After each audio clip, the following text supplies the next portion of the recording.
We begin our broadcast by acknowledging the traditional custodians of the lands and waters on which we gather today, which is part of the nation of the north of Tasmania. We pay our respects to their elders, past, present and emerging. We extend that respect to all Aboriginal and Torres Strait Islander peoples who are here with us today. As we gather to compete on the water, we custodians have maintained for thousands of years.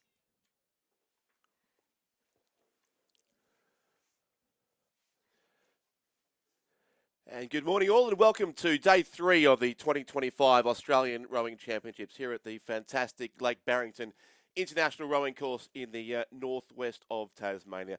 Another fantastic morning here at Lake Barrington, and Lizzie Chapman with me once again. Another great day of racing ahead of us here. Morning, Richard. Yes, indeed. Yes, so I've got my microphone on. Yes, indeed, looking forward to it. Lots of racing to come today, and it really feels like we're underway because we've started on some of the bigger boats. Yeah, so we do. And lots of people on the water. Exactly. Some semi-finals, a lot of semi-finals coming up today. But first of all, we have the quarterfinals of the under-17 women's and men's singles scull, which commenced the regatta right back on Monday morning. And these athletes will row both, if they're lucky, a quarterfinal and a semi-final at the end of today. And if they have been unlucky, they will have done a heat, a repechage, a quarterfinal today, semi-final today, and a lot of them are in doubles and quads as well. So certainly if you're coming to the national championships as an under-17, you need to be fit and ready to race. Absolutely. Great fun. No, huge fields, 48 athletes in both of those events. So we're now down, I think, to the final 32 in the quarter. So that'll be our first few races of the day this morning.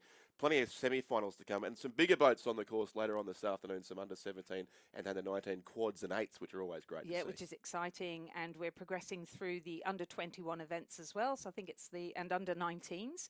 So the under-19 quads get going today. That's exciting because some of these are people looking to vie for junior team selection this year. So we're going to see some quality racing there. Yeah, absolutely. So lots of crews have been out training here on the course out of our commentary box window. It's a great site, Lake Barrington, and we look forward to racing commencing in about 10 minutes' time as we begin day 3 of the 2025 Australian Rowing Championships.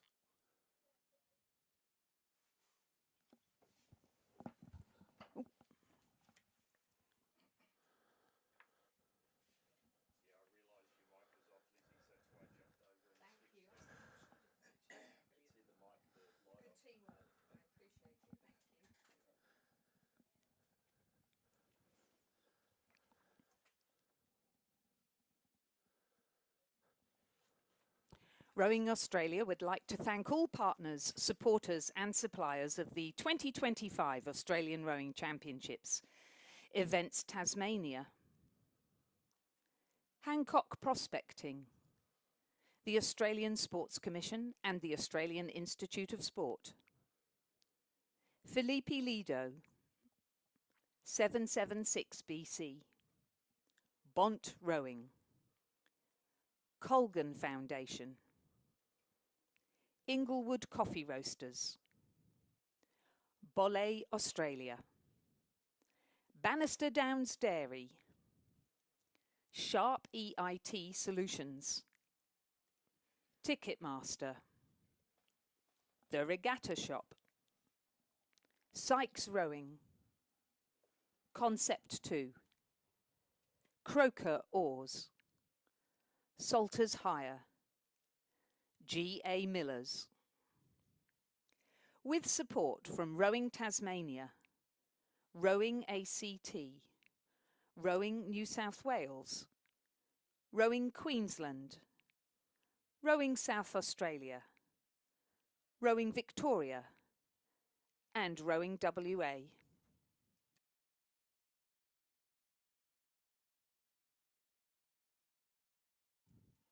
Tasmania is renowned for its breathtaking natural beauty, and the northwest region is brimming with hidden gems waiting to be discovered. Embark on an unforgettable adventure to Corinna, nestled along the mirror-still Pieman River. Here, you'll journey into the heart of the world's second largest cold temperate rainforest. A short hour's paddle by kayak from Corinna will bring you to the enchanting Lovers Falls.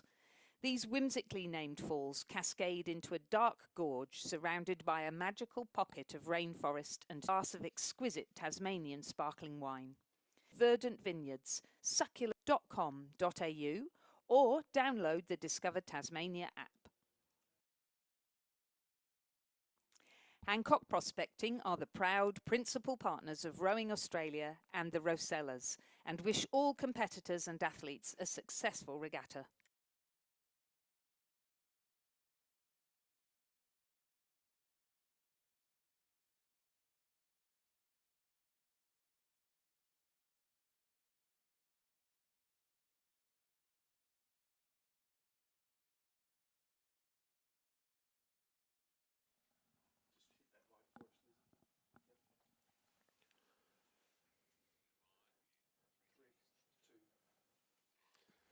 So I've had a number of the NTC coaches up here in the commentary box over the first couple of days of this regatta, but I'm joined now by one of the relatively new entrants to the NCC program on the athlete side of things, Nick Pender. Welcome along.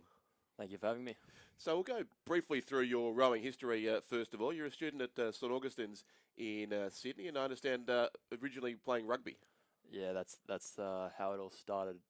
Started off with an injury to my elbow, broke my elbow, and dislocated the growth plate. Had to have surgery, and so it was a long off season. And mum and dad thought the best way to rebuild was rowing. Great way to get fit and strong and meet new people. So decided to join up, and all of a sudden I was rowing through winter and I never looked back. And rugby was a distant memory. Yeah, that's it. Yeah. We were commenting before how often a lot of rowers seem to have come from other sports. So it's much easier at a younger age sometimes to try these sports with easier access. But it's great that you made it into rowing instead. So you spent some time at St Augustine's, then went to the Mossman Club, and then on to UTS. Yeah, that's it. That's the progression. Yeah. Mossman was close to my house and fantastic club down there, but made the switch over to UTS high performance program and a little bit more support there. So been rowing.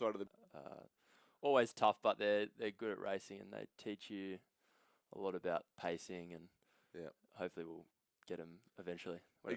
Exactly right. We're gradually taking their coaches over as well. So yes, we'll get them one step at a time.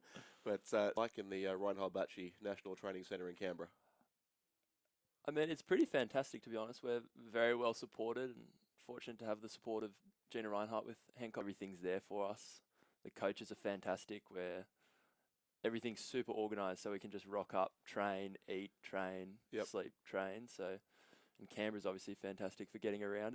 It's super easy. As long as you like roundabouts. So, yeah, that's it. But a little bit easier than Sydney. I was driving 40 minutes to an hour one way, so the travel time definitely helps when you're trying to slot in 6-7 hours of training in a day. Yeah. And so for those who don't know, what is an average week like in the life of an NTC athlete? You're basically a full-time training, but how does it fit into the week? So we pretty much run a 3-2 in terms of training sessions a day. So Monday, Wednesday, Friday, we'll have 3 sessions, and that will be 2 cardio sessions and a weight session. And then Tuesday, Thursday, Saturday will just be the 2 cardio sessions with, obviously we're trying to just build up as much volume as possible at the moment without giving any secrets away. Yep. Lots of volume and then threshold 3 times a week, pretty much. Yeah, okay. It sounds like, a very well organised place, which must make it easier to be, I guess, an athlete who can just focus now on your training. That's it. Yeah, all right. And here at Lake Barring, you rode here at the Nationals 4 years ago as well? Yes, 4 years ago, we got pipped by Victoria in the interstate youth 8. That was my first youth 8 and got beaten by a very strong Victorian crew. Yeah, and you moved up to the Kings Cup a couple of years ago and again edged out by Victoria last year on your home course. Yep, another strong Victorian crew, edged out at Cirque last year. Yeah, so you're out to seek some revenge this year, I imagine? Hopefully, we'll definitely have a good crack at it. Yeah.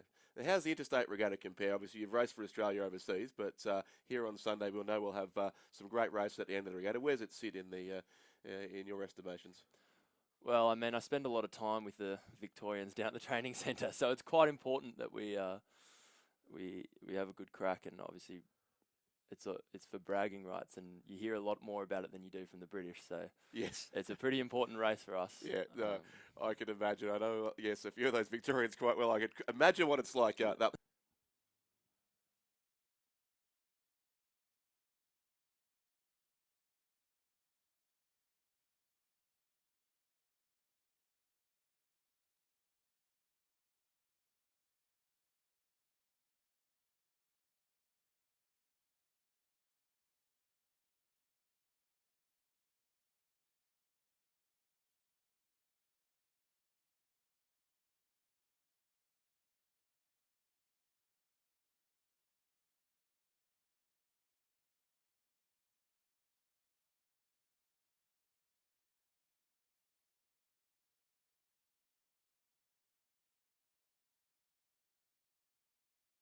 celebrate Inglewood Coffee Roasters' partnership with Rowing Australia, we're thrilled to offer a $30 voucher for our online store to everyone attending the Australian Rowing Championships. Simply scan the QR code displayed on the screen, fill your details, follow the prompts and start shopping for your favourite coffee blends and more. Rowing Australia would like to thank all of our incredible event volunteers who have generously given their time to be part of the volunteer team. Volunteers, your dedication and commitment are the driving force behind a successful and enjoyable event for everyone involved. So competitors, as you move around the regatta this week, please take a moment to show your appreciation to our amazing volunteers. Out our traders and boat builders in the boat park to serve RowFit in our regatta village. There's rowing apparel from 776 BC and innovative rowing shoes from Bont Rowing. Poralu Marine are here to talk to your club or visitor information services. Robbie Consulting and Study and Play USA are here, assisting Australian high school athletes achieve rowing scholarships to the United States college system. And check out the awesome prizes you can win by jumping on an erg at the Rowing Australia and Row Nation tent. In the event of an emergency or evacuation, it must be kept on a leash and kept under control at all times. Please avoid leaving bags or personal belongings unattended. Keep Lake Barrington clean. Make sure you put your rubbish in the bins provided. Make sure to stay sun smart and slip, slop, slap and sip later on as the sun comes up. Slip on a long sleeve shirt after racing, slop on some sunscreen, slap on a hat and sip on some water to keep you hydrated. And for the latest results and the daily draw, visit our website rowingaustralia.com.au/ARC.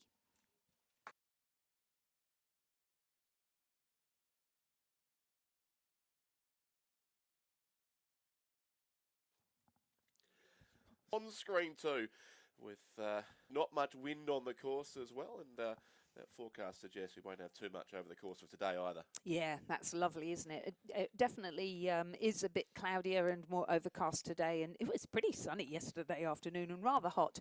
The weather forecast does say that the clouds are going to clear a bit later on, so we're looking for another sunny day. So just a reminder to everybody to slip, slop, slap and sip.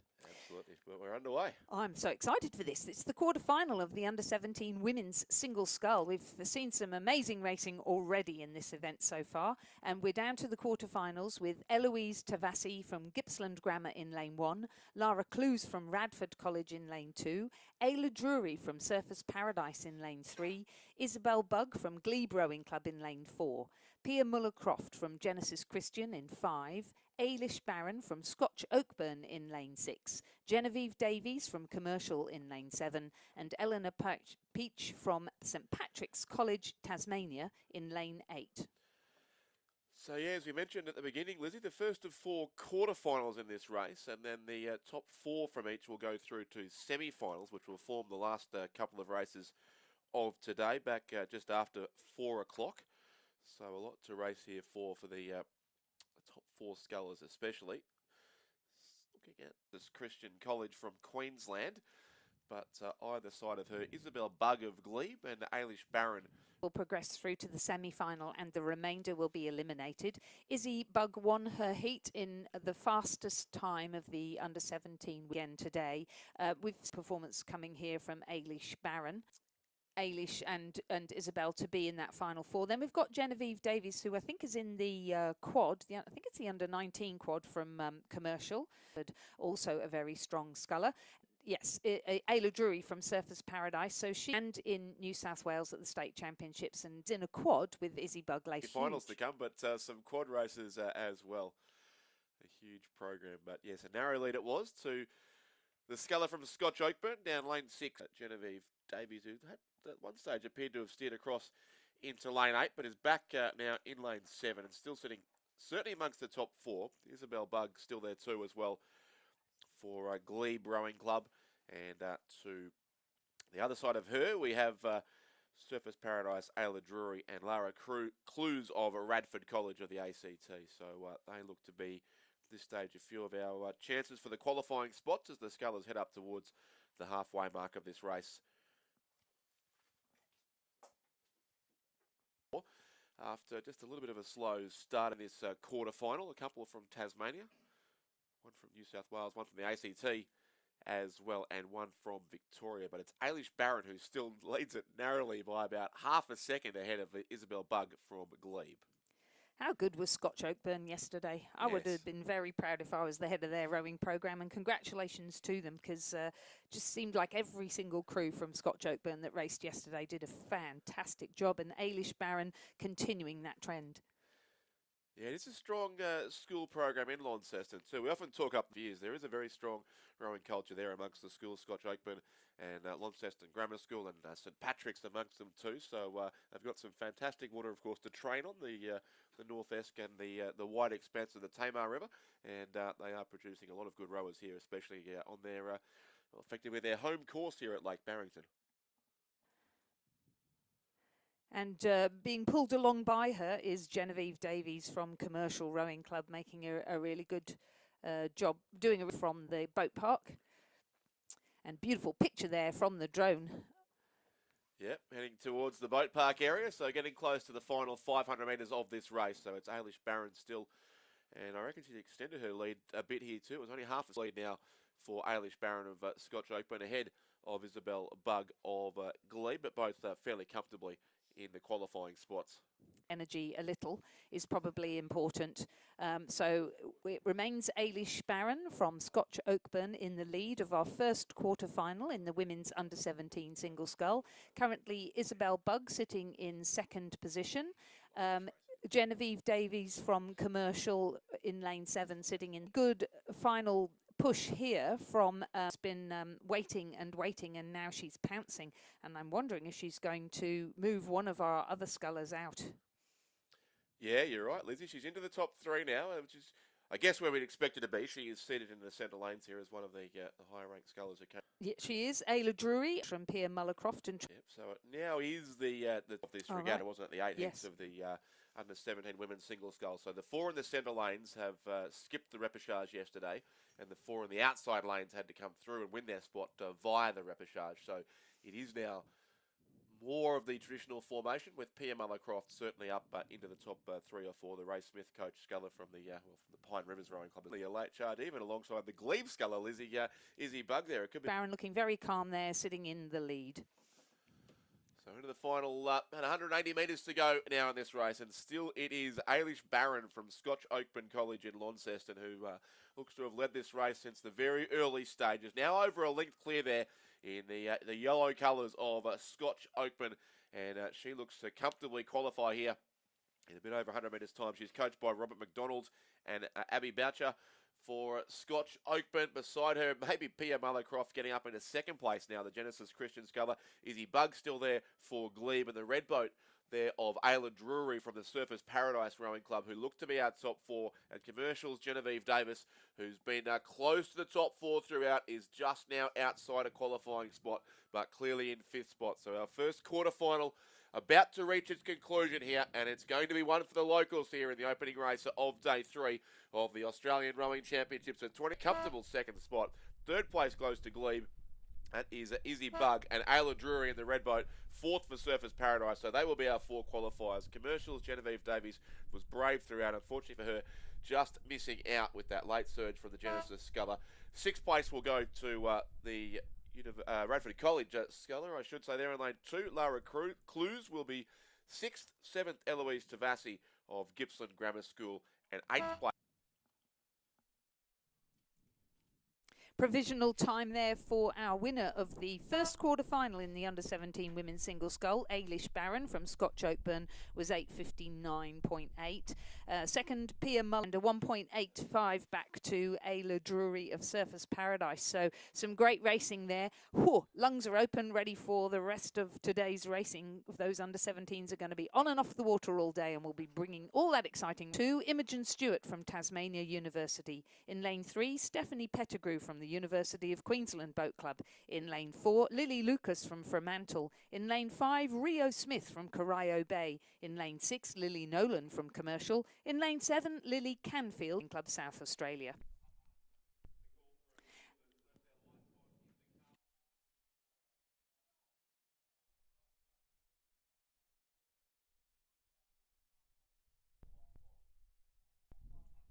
So much like the previous race, we're expecting the faster scullers to be those who qualified directly from the first heat, who are placed in the middle lanes.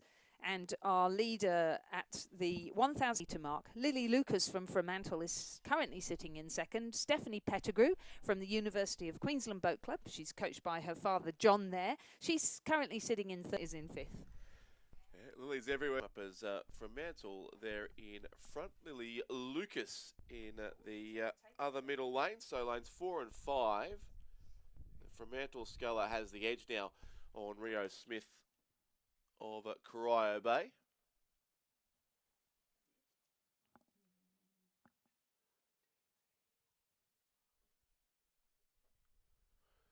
Also up there is Stephanie Pettigrew from the University of Queensland. So, yes, Rio Smith in second now, who was the head of the schoolgirls winner in Geelong a week and a half or so ago for the second year in a row. So, a sculler certainly in form. But it is Fremantle's Lily Luke on the left-hand side of the screen.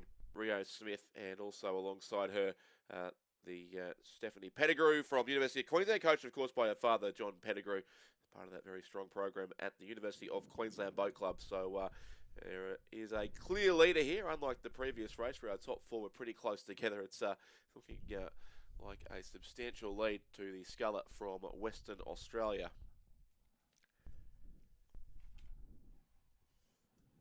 Lily Lucas there, coached by Keely Atchison.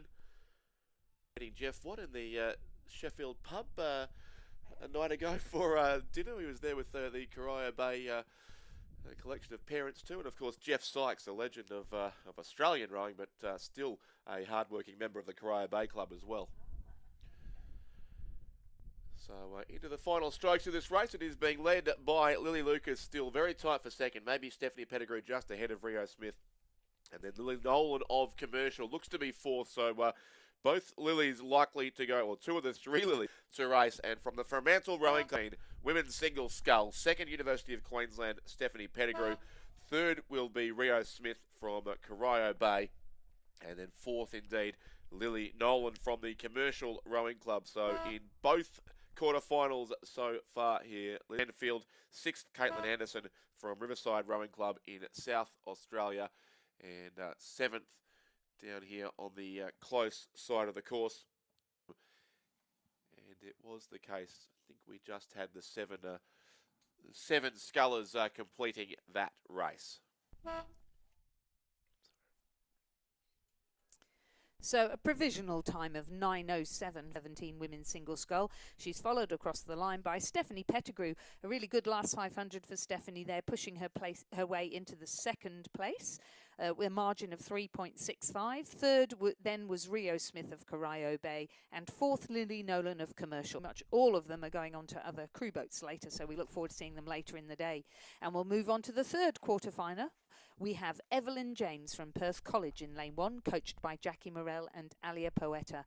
In lane 2, Sophie Winnell of MLC School, coached by Ash Brooking and Rafe Stanford Meisel. In lane 4, Zara Hilton of Commercial Rowing Club, coached by Ross Batho and Nicholas Langford.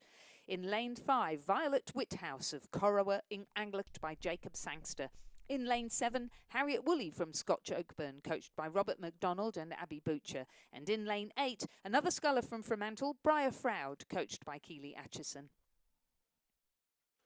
Into the third 500 metres now of this race, and it's the confident, a pretty handy lead it is too for Zara Hilton over Hannah Kosh of Radford College in the ACT, who would be second. Third place, Sophie Fitzgerald. Our top four here in the centre four lanes.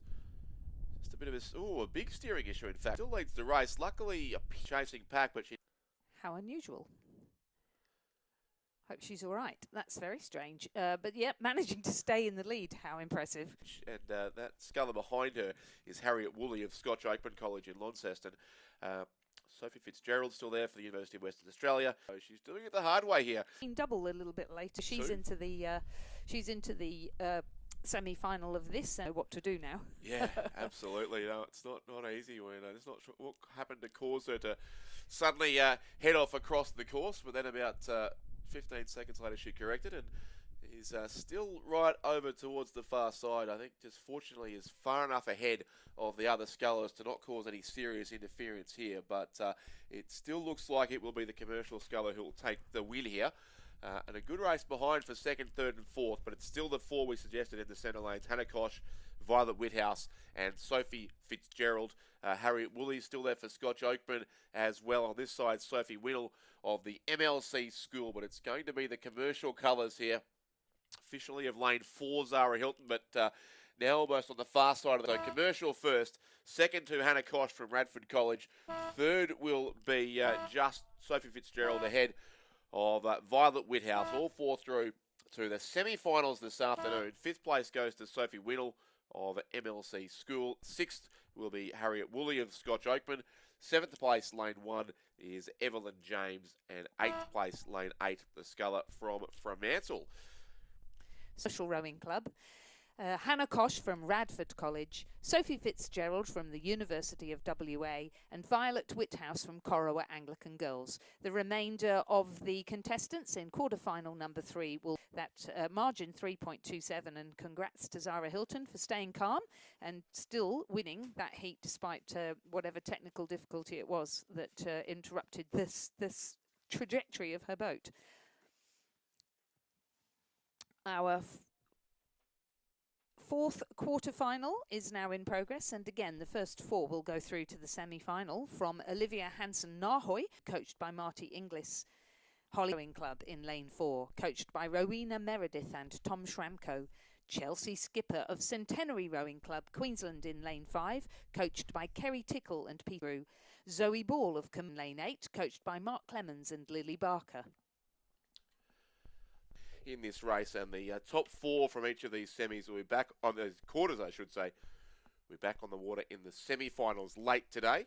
Our last race today, actually, at the of today. So a slightly more compressed day, just under 100 races today, whereas we've had 110, 106 in the first 2 days of this regatta. But as they come Heidi Heap in lane number, was again the centre lanes in lane number 3, but they're almost at the 1,000-metre mark now. In fact, as our drone goes off on a search to find these scullers, and around about, having just in fact come through that 1,000-metre mark now as they head down the course again in something resembling the chevron formation. The lane 7 sculler there, a little bit off the pace. That's Zoe Ball of Commercial, but other than that, they're pretty much in the order you'd expect them to be in the seeded quarter-finals. So it is, I think I may have said before, it's the heat winners in the centre 4 lanes. In fact, of course, here in the quarterfinals, it's the 2 charges that took place early. Chelsea Skipper of the Centenary Rowing Club.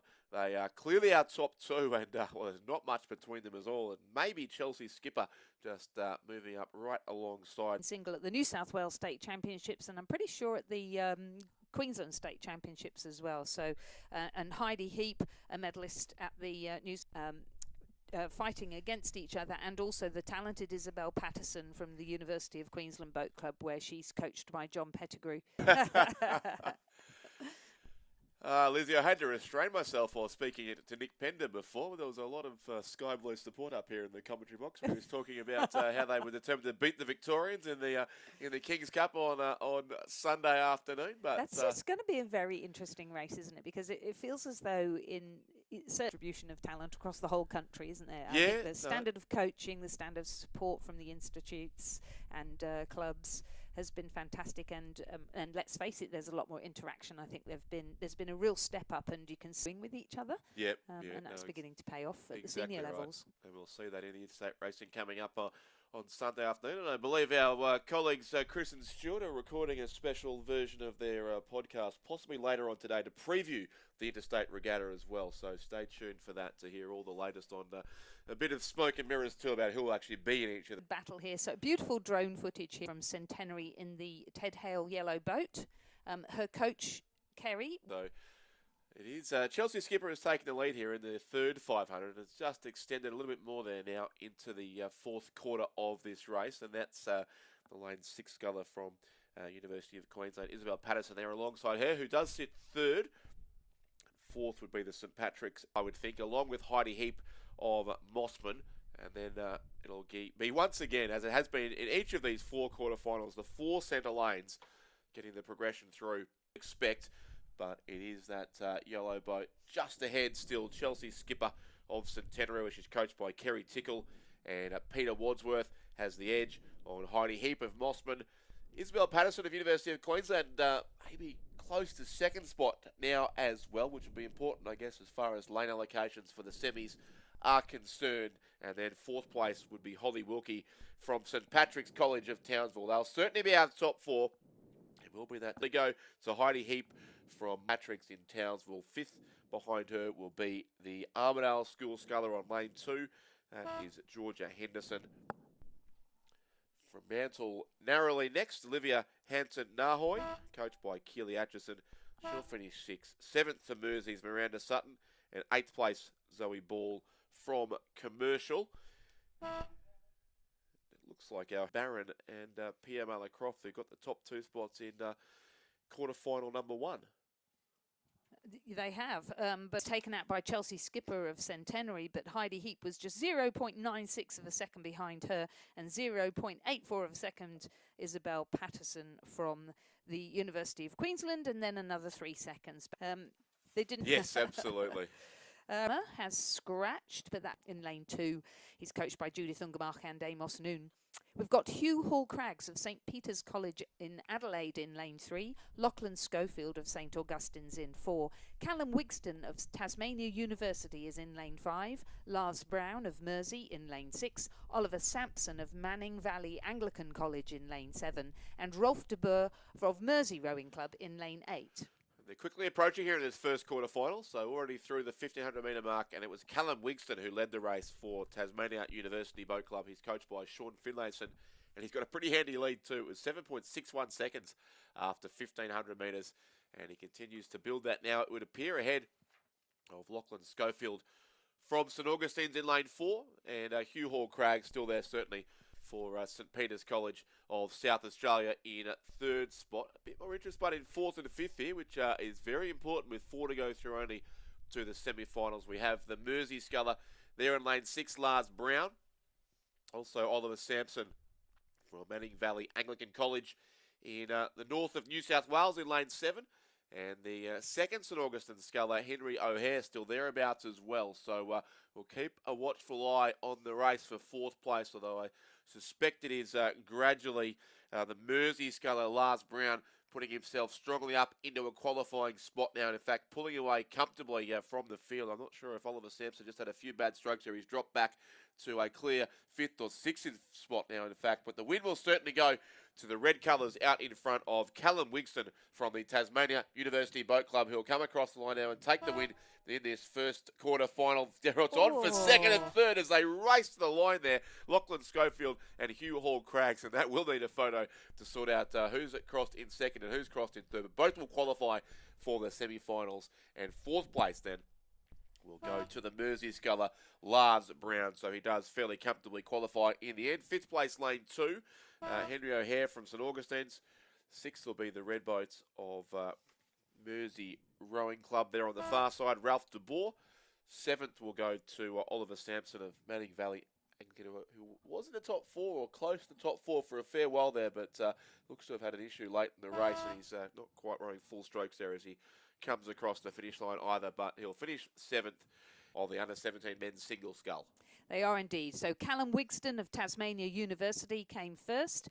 Photo finish between Lachlan Schofield, who was quick and got direct. He's had a photo finish with, and who has now been named as having finished 2nd, went through the repechage. So somebody who's getting better and better as the regatta progresses. And our 4th, Wadey of Marist College, Jason. Hamish Searle of Kinross Walleroy in lane 3, coached by Benjamin Watt. Banjo Morris Luck of ANA Rowing Club in lane 4, coached by Graham Scattergood and Alicia Johnston. Owen Scowcroft of Radford College in lane 5, coached by Mackenzie Moore, Gus Walker and Gordo Marks. In lane 6, Tom Redman of Adelaide High, coached by Harrison Lindler and Joe Malcolm. Jasper Twitchett of North Esk in lane 7, coached by Adam Simons and Trevor Barrett. And James Gordon of Genesis Christian College in lane 8, coached by Ray Smith. A couple of scullers had, I believe that's lane 5, the sculler from Radford College who was trailing the field there by a fair way, and now there is an umpire's boat coming across to assist that stricken vessel, but so hopefully all okay there for Owen Scow, as is the sculler from Genesis. Will be 5 chances now, in fact, as we see from above from the drone. So we have on the bottom of the screen there Marist College from the ACT, Mitchell Wadey, Obi Vardy next to him from Gippsland Grammar School, Hamish Searle of Kinross Walleroy in the light blue boat, very close to the race lead, along with Banjo Morris Luck of the ANA Club from Western Australia.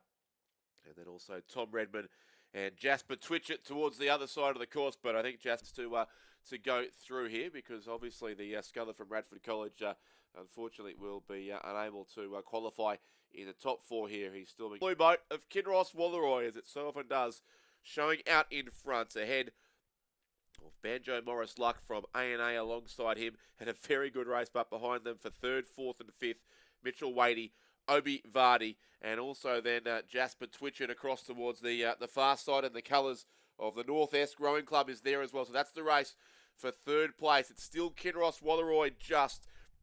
So Hamish Searle has his boat ahead of Banjo Morris Luck, but they come from all sides alongside him. Obi Vardy of Gippsland Grammar School, Mitchell Wadey from Marist College, Canberra, and Jasper Twitchett from North Esk Rowing Club might be up. Almost won the race in the end, but very tight then behind him for 3rd and 4th. I think it was Mitchell Wadey and Banjo Morris Luck just edging out there in the 2nd quarter. And a couple of skulls will be 7th and still not taken off the course now by our life-saving vessel. So unfortunately that looks like it won't be the case. But the top 4, Lizzie, there wasn't much between them there at all. But in the end, a very tight finish in the 2nd quarter final. And they're up at 34-36 at Esk. 3rd was Mitchell Wadey of Middle 3. We have Harry 2. Leighton Skoman of Mossman Rowing Club in lane 3. Ty Bailey of Corio Bay in lane 4. Jeremy Flavelle of Swan River in lane 5. Bo Furlong of Tamar in lane 6. Cruz Sten of the Southport School in lane 7. And Oliver Whaling Kane of Rockhampton Grammar in lane 8.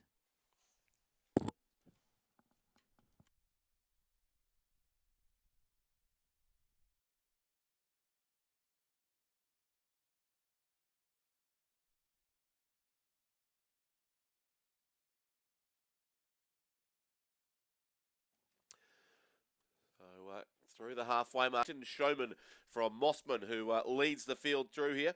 The sculler in lane number 3, coached by Rena Meredith and Tom Shramko. And then alongside him, a Linktos, the Jeff Watt coached in 3rd place for the Tamar Rowing Club of Launceston. And then 4th is Swan River's Jeremy Flavelle. So more of a traditional progression here with our 4 centre lanes in the qualifying spots. So lanes 4 and 5 came through as heat winners from Monday morning. Interestingly, so here they are racing each other again now. That time it finished 1 and 2 with Taj in the 1st position. And the order might be reversed here, although having seen the Baileys row quite a lot around Victoria, they've got a pretty strong finish too. So that order may yet get switched around here in the closing strokes. But that's the T of the Tamar Rowing Club on screen. Here comes the late charge from Taj Bailey of Corio Bay, just about alongside now. Leighton Showman's from got the edge there, but this time racing as if this was Taj Bailey. Leighton Showman who takes the win. Tamar, Bo Furlong, and 4th will be Jeremy Flavelle of the Swan River Rowing Club from Western Australia. So they're our 4 qualifiers. 5th will go Mason and also Cruz Sten. At 6th place, 7th to Cruz Sten, and 8th goes to Oliver Whaling Kane of Rockhampton Grammar School. The final in the Piper Cup, the under-17 men's single scull, Leighton Skoman from Mossman, Taj Bailey from Corio Bay, Bo Furlong from Tamar, and Jeremy Flavelle. So far, not surprising given the way they raced towards the finish line there. 100%. Very exciting racing. It looks as though we've got another cracker coming up in the fourth quarter-final of the under-17 men's single scull. Only 4 can progress through to the semi-final. Who will it be out of James Baker from Nepean Rowing Club in lane 1, Charles Corrigan of Scotch Oakburn in lane 2, 4, Zufford College in lane 7, and Ewan Humphreys of Mossman Rowing Club in lane 8. And it's certainly Xander Bailey who leads here and leads well in this fourth quarter final of the under-17 men's single scull through halfway in a time of 3:51.34. The sculler there from Geelong. 2 scullers from Radford College and across in lanes 6 and 2 does sit Sam Detmer out in front, and then a chasing pack of 4 scullers looking for 3 qualifying spots. But in the yellow boat, there's some work to do certainly for Sebastian Willis-Hell. William Fraser, the second of those 2 scullers from Radford College in the ACT. So we've been talking about the workload for the under-17s. So we have Xander Bailey. 2 of them they're going to race. Then they've got to come back into a semi-final at the end of today in the single sculling races. 4 races. I'm glad we do this job, Lizzie, and out there rowing as under-17 singles. We don't quite meet the criteria for this race. It to them though. Yeah, and look, the Bailey. And that Mossman Rowing Club junior program under the program writing of Tom Schramko, who always just trained so hard himself. They train very hard, so they're pretty fit young guys. So that's going to be one to watch. Yeah, so it's Xander Bailey now by 5.5 seconds over you. Coming home well from the in the single. Rather final qualifiers come from the outside lane jet, but I think we're about to in this event because a clear second now certainly to Ewan Humphreys of Mossman on the far side of the course, and a couple of lanes across to Radford College. Charlie Knight, who was second at halfway, still sits Sebastian Willis-Hell of the Pembroke School, so it'll be the qualifiers you'd think come from those 5. Xander Bailey has a check over the shoulder, I like to see where the finish line is. Interestingly, of course, being Geelong-based rowers would largely train on a 1,500 metre course on the Barwon River, although they have also raced many times at both Lake Wendouree and Ngambie Lake, so not unfamiliar with 2,000 metre racing. But leading it well here certainly is Xander Bailey from Corio Bay. This finish from the red boat of the Mossman's Cull has been a really strong and compelling one. He's moved up into a clear second spot now, and I don't think he'll get past Xander Bailey somehow in the closing strokes, but he'll get a couple of points above that. Yes, he's at about 33, Ewan Humphreys. So coming home, I think, to make sure he does stay clearly in those top couple, because behind him the race is really on for 3rd, 4th and 5th. And Sebastian Willis-Hell is up into those top 4 now. He might even get 3rd. Xander Bailey will get the race win here for Corio Bay. 2nd will go to Ewan Humphreys of Mossman. And 3rd, indeed, Sebastian Willis. What goes to Charlie Knight of Radford Detmer. Side of the course, it'll be William Fraser 7th and James. Congratulations to Xander Bailey. Nice race there. Corio based Ewan Humphreys of Mossman. 8 minutes, 0.41 seconds. Marginally slower than quarter-final 3, but I reckon. Are moving on now from the under-17 men's single scull. We've done under-17 women's and under-17 men's quarterfinals. In the under-19 age category, we're going to move to the semi-finals, starting with the under-19 women's single sculls. Single? So in the under-19 women's single scull, we have Lily Soderblom of Radford College in lane 1. She's coached by Maximilian Mayer, Oscar Willink and Gordon Marks. May Wayne of Scotch Oakburn in lane 2. She's coached by Greta Brown.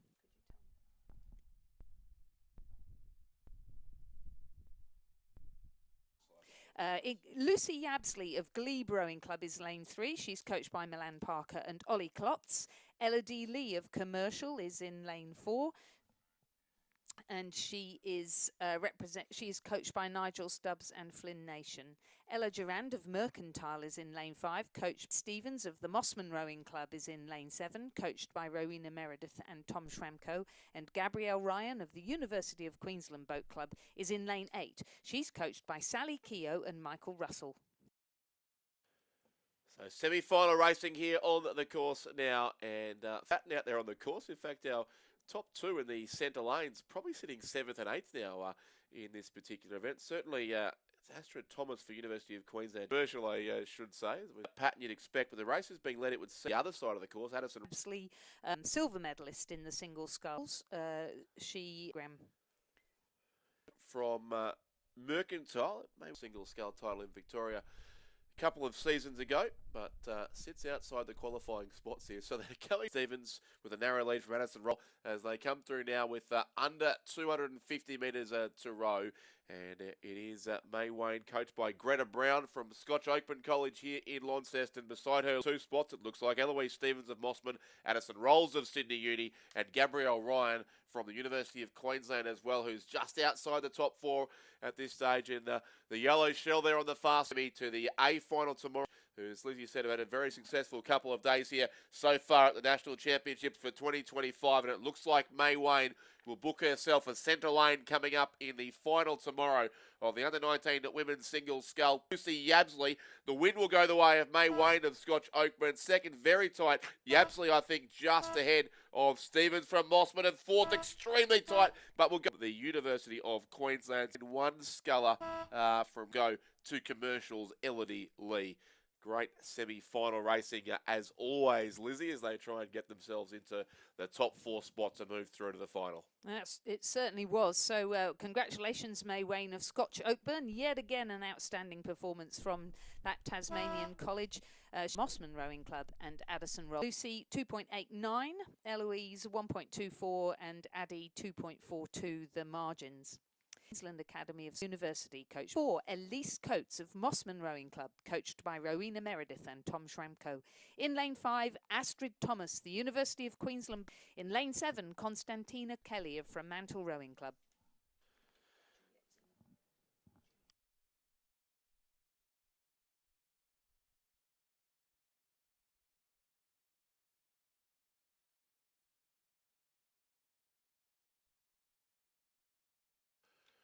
A more traditional pattern coming down the course here with the lane 5 and 4 scullers leading the way. The 2 higher ranked scullers going into the centre lanes of this semi-final of the under-19 women's single scull. So it's lane 5, Astrid Thomas from the University of Queensland, coached by Michael Russell, who are our top 2. That lead extending now as well for Astrid Thomas from the University of Queensland, as she goes through with a 3.7 second lead over Elise Coates from Mossman in second place.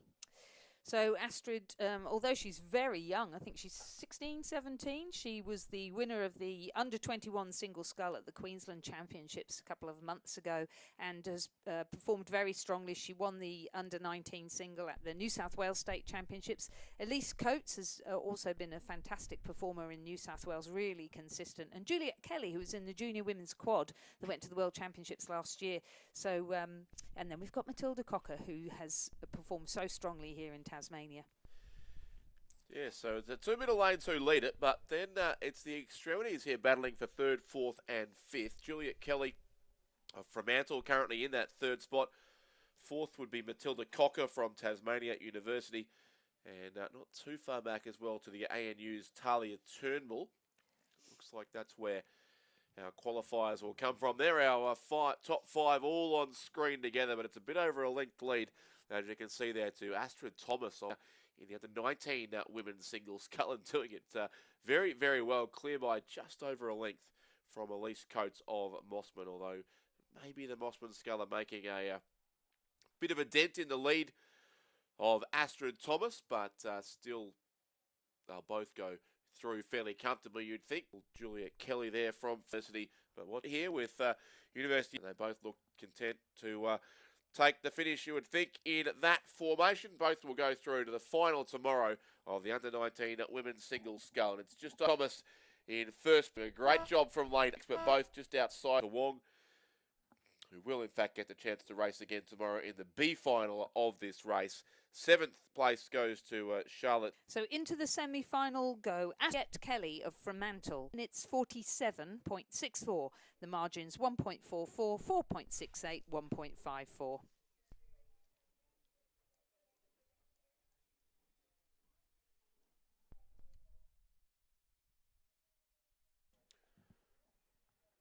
The training rules for this regatta that you must collect the bow number. You must pre-book a time and collect the bow number from Athlete Services before going out to train. You must boat and return from the beach only, not the pontoons, which are reserved for athletes competing in races. And I'm just having a look at that yesterday and thought, you know, the Finnish judges, it's a very stressful job anyway, particularly at a national championships. But those, while you're out training, please.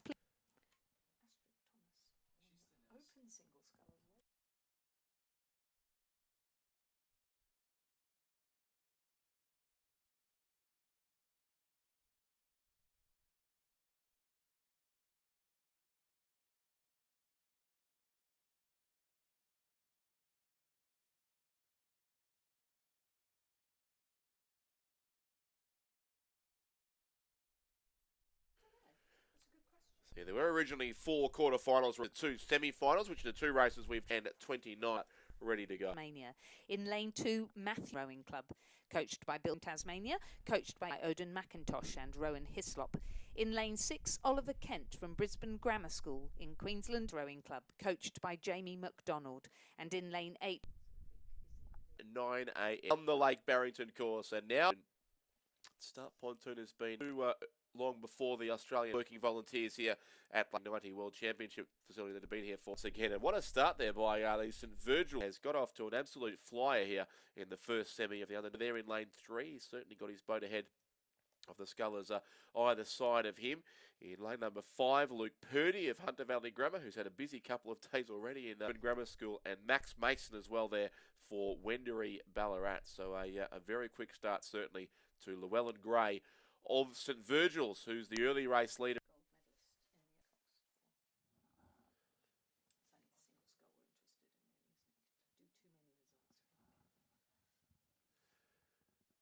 About to get our first timing check now as they come to the opening 500 metres of this race. It still does look for be the narrow race.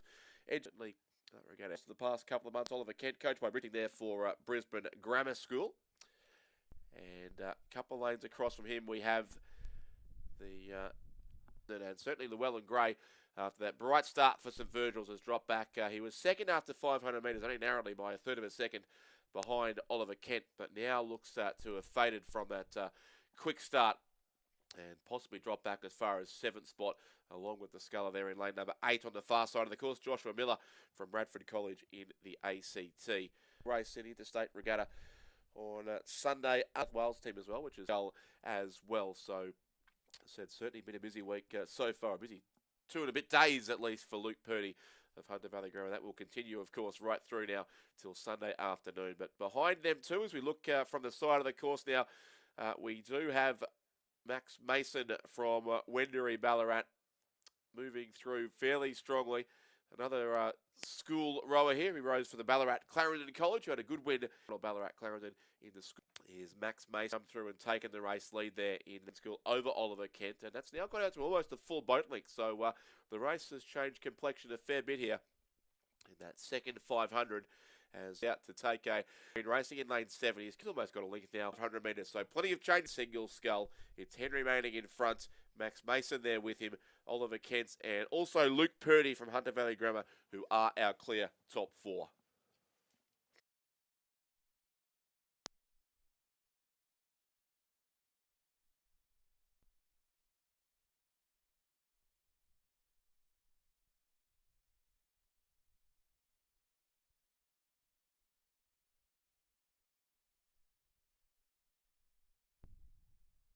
With his big long strokes on the far Grammar School, Luke Purdy, other from Ballarat on the far side, and single scull about of Radford College. And John. Thanks, Rick. Right now, as you can see from the footage on the live stream, it is absolutely gorgeous out there, and plenty to look forward to later on in the Repechage. He had a very strong win in that one, I think ahead of Harrison Brathwaite from Marist College, and certainly looking very comfortable out in front. A little bit of a surprise. I don't think I've seen Luke a little bit tighter when you get absolutely... Semis often do. The racing really in the middle of the pack is often the most compelling to try and get these 4 qualifying spots. That is Max Mace still there in front. In between those two, we do have Oliver Kent and also Luke Purdy. And the late challenge coming from the Melbourne Uni is first by almost 2 lengths. Grammar School, 4th beside him, came home very strongly. 6th place from Essendon is Reese Davey. 7th, lane 1. Llewellyn Gray of St Virgil's, who had that brilliant start to the race, but thought the pace would be hard to continue. And 8th place goes to Joshua Miller from Radford College in the ACT. But a good win there to Henry Mamie. It looks like they might have just pressed the wrong button. Yeah, ignore what you saw on screen there. Luke Purdy was definitely 4th. He's actually on the results twice, but he was 4th. Well, he's that good. He went back well on strong that you would finish up. Henry Mammer and Oliver Kent from Brisbane Grammar through to the A final. In lane 3, Palmer. In lane 4, Owen Johnson, coach 8 from the University of Queensland. We have Fred Atkins, coached by Randall Martin and Lachlan Johnson. And on the topic of all things ACT, Sarah Davrin. Is the F Day to Sarah. Great to have you here at the National Championships once again. But as they came through the nickname of Tobias Elias, having a strong race here, and as not quite, it is the top 2 city, and Finn Redmond of Adelaide High, just in danger of getting caught up on those boys too, on the bow side of his boat. So we'll just need to take a bit of evasive action with his steering too, as he comes now up towards the 7th. Marist College, he was the under-7, the National Championships versus Fred Atkins. So, and commercial, we'll see plenty more of both those scullers over the coming days and also over the coming years. I think Tobias Elias have got going up there on the North Shore of Sydney. Yes, there's been plenty of good results for Mossman already over the course of the first 2 days, and I'm sure that will continue as our finals begin tomorrow. I can see the presentation area being set up here too from on tomorrow's program, but a strong finish here too coming from the commercial sculler there in lane 6. Owen Johnson is just about on terms now with Tobias Elias of Mossman. They've swapped the lead a couple of times over the course of this race, and there may still be one late change here coming up. 3rd place with Noah Haas, 4th still Finn Redmond of Adelaide High in the fluoro cap, but Tobias Elias doing just enough, and we'll get home by about 2/3 of a canvas there. So a well-timed run to the line by the sculler from Mossman. 2nd to Owen Johnson of Commercial. 3rd Noah Haas for Tasmania. Race very tight for 5th and 6th place here on the line. The sculler on this side, Lucas Cardacci, I think will just edge out Harrison Fred Atkins from the University of Queensland. It's a confirmation of the win for Tobias Elias from Mossman Rowing Club in a provisional time of 8 minutes 17.44. Then joining him in the A final will be Owen Johnson, Noah Haas and Finn Redmond, with the rest going through to the B final. Moving on now to the crew boats. It's the women's under-19 coxless pair. So first 4 through to the A final, with the rest to the B final. In lane 1, and John Trovis. In lane 2 from Mercantile, Mackenzie Kopka-Veldhuis, Dean McLaren. Lane 5 from Unley Hawks from the Wilderness School in South Australia, Millie Entwistle and Isabel Jackson, coached by Nikki Plasinski and Katrina Werry. Lane 7 from Canberra Grammar, Estella, John Pettigrew and Phil Bergignon. There's a few Australian coxers in there as well. Yeah, absolutely. And Sally Keogh, the 3-time Olympian there. Haley Verbunt, of course, the coxer, now coaching at St Catherine's. And Nikki Plakinski, now at the Wilderness School, who had such great success too at Ballarat Clarendon over a number of years. And then you've got Katrina Werry also coaching at the Wilderness School. There's something in the, well, say something in the water in Adelaide. We know that is the case, but they are certainly attracting some of the best coaches in the country to go and train over there in the South Australia. Middle lanes at the moment in this race. It's women's under-19 coxless pairs that sets them up in coming years to be able to make a really good run at the Youth Eights. Yes, exactly. And yeah, we've talked about the Cup crew overnight. It takes graduated to the. It is good to see these state programs building up, but now as the wind does start to blow on the course a bit too, it was a bit choppy there at the 1,500 metre mark, but a strong performance by that St Catherine's pair in lane 1. So they've just snuck into the semi-finals here, but they are part of a very strong 8 at St Catherine's, who have won pretty much every race I've seen in Victoria this year, including the head of the schoolgirls and the state championships as well. And we've got another 2 from that crew, I think, appearing in the next heat, as next semi of the under-19 women's coxless pair. So looking to get 2 crews through to the final here. But it's Adelaide who've taken the lead over the third 500 metres. That's the combination of Grace Barrera and Tamara Bates, coached by, speaking of big names, Christine McLaren.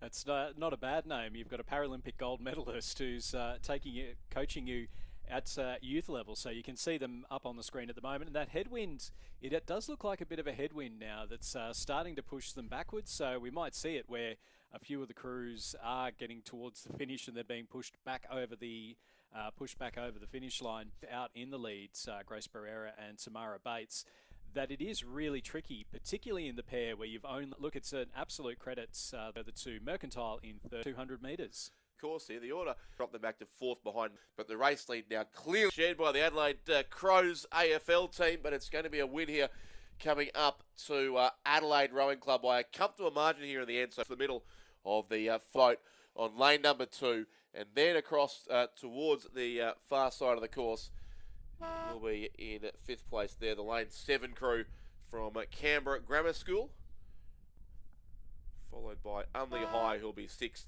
Rowing Club in the A final will be the moving on to the final, with the rest going through to the B final. In lane number 1 from and Phoebe Cannon, coached by Sally Isabella Rosato, Trina Werry. In lane 5 we have an Unley High Fremantle composite of Charlotte Hanson-Naroy and Felicity Cox, coached by Alex Thompson and Daniel Ralph. Lane 6 from St Catherine's. Lane 7 of Lara Connolly and... Led after 500 metres of this race, the second semi-final of the under-19 women's Coxless pair, and they look to be extending that lead. It was already 3.6, were in second at 500, but very the race for the top 4 spots, and that lane 1 crew doing pretty well there. From Commercial might be up into second place now, and also lane 6, the second of the combinations from St Catherine's across these 2 semis, Emma Peel and Sophia Purton. I'm not sure about Clearwater at the moment. It's looking very rough out there. Exactly. But you can see the ripples as the headwind comes down the course, and certainly making life a bit tricky. Nice flat cut in and do that. Yeah, no, you can certainly see the conditions there in that great shot from the side. It's a little that wilderness combination, but there's 5 chances behind, all chasing for 3 remaining qualifying spots. And it is certainly the wilderness school. Yeah, take your timing system, but they were so... Plenty of chances. We're at, I think we're actually 3rd there, but that's a pretty good crew too. Meg Lynch and Isabella Rosato, who are half of the Loretto Ballarat 4 that, again, has won just about every Cox 4 race on offer in Victoria this year, including the Head of the Lake, the Ballarat All Schools Regatta, and the state champion title. They actually won the state championships also in the under gold medal on coming years, with World Rowing making the decision to get rid of a few steering issues, so so they're just experience.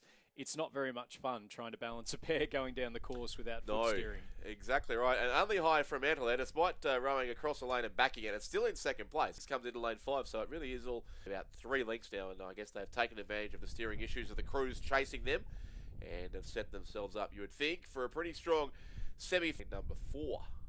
Yeah, it does look like it's just some steering issues there, and I guess the other thing is to practice and to have that balance between the bow seat and the stroke seat can also be quite difficult, as we just see Wilderness in the lead through 1,500 metres ahead of Unley High and Fremantle, who I reckon they've just gone through the 1,500. Fremantle Rowing Club, Felicity Cox of maybe training out on the Great Australian Bight. Somewhere in the middle. Yeah, lots of yes, this is true. I was thinking not much water than another ball, but yeah, you're right. They'd be used to some rough water. Rowing for Fremantle as well, and if they were talking, I think I heard Chris talking about, and maybe yourself talking about, a family medal tally. You know, whether the Hanson-Naroys would be well up. Brother-sister combinations, just an interstate team alone. So for the nation of Rinaldi and the Ballarat schools, Katrina Werry, but now, as we said, coaching over in South Australia. And doing a very good job, this combination from the just holding on to that top 4 spot. 6 it is, the other crew to watch here. That is Emma Peel and Sophia Purton. They've already got one keep out of their way here as they head towards the finish line. It's going to be the Wilderness School comfortably in front, and luckily I think our top 4 are well enough clear here. That school in lane 4. Next, I think it'll be the crew from Commercial on lane 1, but second will go the way of that composite crew. Unley High and Fremantle survive some steering issues and get across in second place. St Catherine's will go to Commercial lane 1, Tyree and Phoebe Cannon. And Swan River 8th, while here at least of 9 minutes 18.7. Joining them in City Cox, St Catherine's School, Emma Peel and Sophia Perton, and Loretto Ballarat's Meg Lynch and Isabella Rosato, with the rest going through to the B final. Moving on now to our next race coming down the course, and that is the Under-21 Women's Single Sculls. So it's the first semi-final. 2 from ANU, Brooklyn Leslie, coached by Nigel Hart. Lane 4 from Selin McNally. In lane 6 from Fremantle Rowing Club, Emma O'Neills and Darren Potts. A day that is largely made up of semi-finals, or the morning program at least, and it's Layla Gaston who leads this race. Skull. So Layla Gaston in front there for the UTS Haberfield Rowing Club on lane 3. Courtney Davis second for Surfers Paradise alongside her, and then Carolyn McNally of the University of Queensland ahead of Sinead Reading from a West Australian Rowing Club. They're down lane 1, doing a good effort to potentially qualify here from the outside lane once again. So it has been the case throughout this morning. You haven't always seen the standard progression. Challenging for certainly some of these athletes to cope with the conditions. But it's Layla Gaston certainly who comfortably leads it here over Courtney Davis. Yeah, and again, we're seeing quite a few of these rowers will be out rowing for their states on Sunday, particularly in the women's youth 8. So we've got Sinead Reading rowing for WA, Layla Gaston rowing for New South Wales, Carolyn McNally for South Australia, and then Isabella Edinger will also be rowing for WA. Box the wind, gust 250 metres left to go. Our leading 3 scullers looking very comfortable, and then Sinead Reading from the West Australian Rowing Club in that final qualification position. A little ways off the top 3, but she's certainly got plenty of distance ahead of Isabella Edinger from Swan River, Brooklyn Leslie from ANU, and Emma O'Neill from Fremantle. We know the wind's here when the tower starts to shake. Anyway, that's always the first clue that it's arrived. About 3 stories up as we are here in almost the top level of the David Shear Judges Tower, although there is a level above us with the camera crew who have the fun job of trying to maintain a still camera and capture these great images as our boats head in towards the final section of this course. Close for second, 2 behind her. Maybe Carolyn McNally of Adelaide Uni just going past Courtney Davis of the Surfers Paradise Rowing Club, and still Sinead Reading of Adelaide, but a very clear top 3, and Sinead Reading I think will round out the top 4 for the West Australian Rowing Club, but the win here by about a length is going to go Carolyn McNally, who's second for Adelaide. Round out our top 4 and there. Come up short, I think. O'Neill 5th, Leslie 6th, 7th, stopping a little early there is that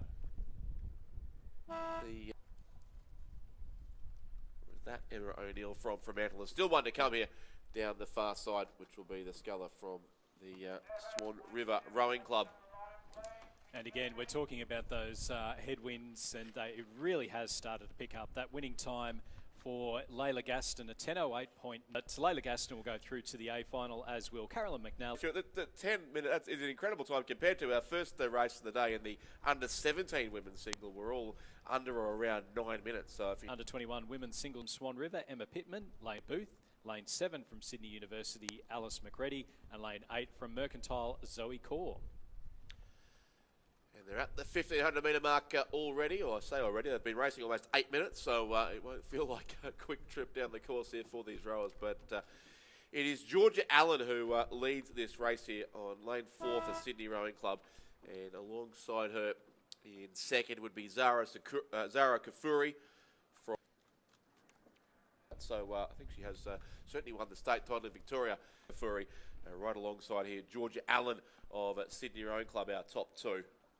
And you can see there it's some grotty conditions, I think would probably be the nicest way of describing it. You're coming forward while it's very...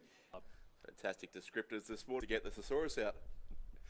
Zara Kafuri, who's no stranger to rough conditions on some of the regatta courses that we have in Victoria, certainly is rowing through pretty well here. She also had a strong regatta, of course, up in Sydney at the New South Wales Championships as well. And she leads this race now by over a length, so she's come through very strongly in the final 500 metres ahead of Georgia Allen of Sydney Rowing Club and the Sydney Uni sculler there alongside her, who in lane 7, in fact, you should take out the 3rd qualifying spot. That's Alice McCready, who is in 3rd place, but it's going to be Zara Kafuri of Georgia Allen. Important 4th spot will go to Olivia Walsh. the work involved there down the course here to push back over the finish line, probably to the confusion, certainly, of our photo finish operators. Anja Felderhoff, 5th for Adelaide University. 6th will go to they've changed lanes a bit here, but that's the lane 6 colour from Sydney Uni, who looks to be a bit further across the course. Mia Booth across the line. 7th place will go to Emma Pittman of Swan River, and 8th to Zoe Kaur of Mercantile. So a winning time, again, that's got a condition. So Zara Kafuri from Mercantile Rowing Club going through to the A final, as will Georgia Allen from Sydney Rowing Club. Semi-final of the men's under-21 singles sculls. So in first 4 to go through to the A final. Lane 1 from Wendouree Ballarat, we have Angus Murfitt, coached by Sam Hutchinson and Jamie McDonald. Lane 2, Henry Belcher from Adelaide University. Lane 3, Darling, coached by Mark Beer. Lane 6 from Sydney University, Finlay Mitchell, coached by Simon Huxley and Peter Warne. Lane 7 from Canberra Rowing Club, Jesse Rosen, coached by Tom Westgarth and Will Hatcher. And lane 8 from Mercantile. Speed here in these under-21 male single sculls compared, of course, to the female that we just saw. So they're almost here at the finish line now. Time will be just over the win. A good race, but behind him we have the lane 7 sculler, Jesse Rosen from Canberra Rowing Club. They'll be our 4 qualifiers here. So it's Selfinger first, Belcher second, third has gone Rowing Club, who will round Rowing Club with 2 athletes in this field. Next home, Angus Murfitt of Wendouree Ballarat on this side. 7th to the sculler from Sydney Uni, Finlay Mitchell, and 8th place will be Archie Critchell from Mercantile. But the top 4 close together there, but well clear of the field. So Selfinger, Belcher, Rosen, and Parker will go through from the first semi of the under-21 men's single scull. And a winning time there of 9:11.89, and again a lot slower than what we would be expecting from these crews in the in normal conditions. As we move on to race number 236, it's the second semi-final of the men's under-21 single sculls. In lane 1 from Adelaide Rowing Club, Igor Zarubin, coached by Ron Mobbs and Darren Potts. Lane 2 from lane 4, James Harlow from Sydney Rowing Club, coached by Shane Mulvaney and Brooke Robertson.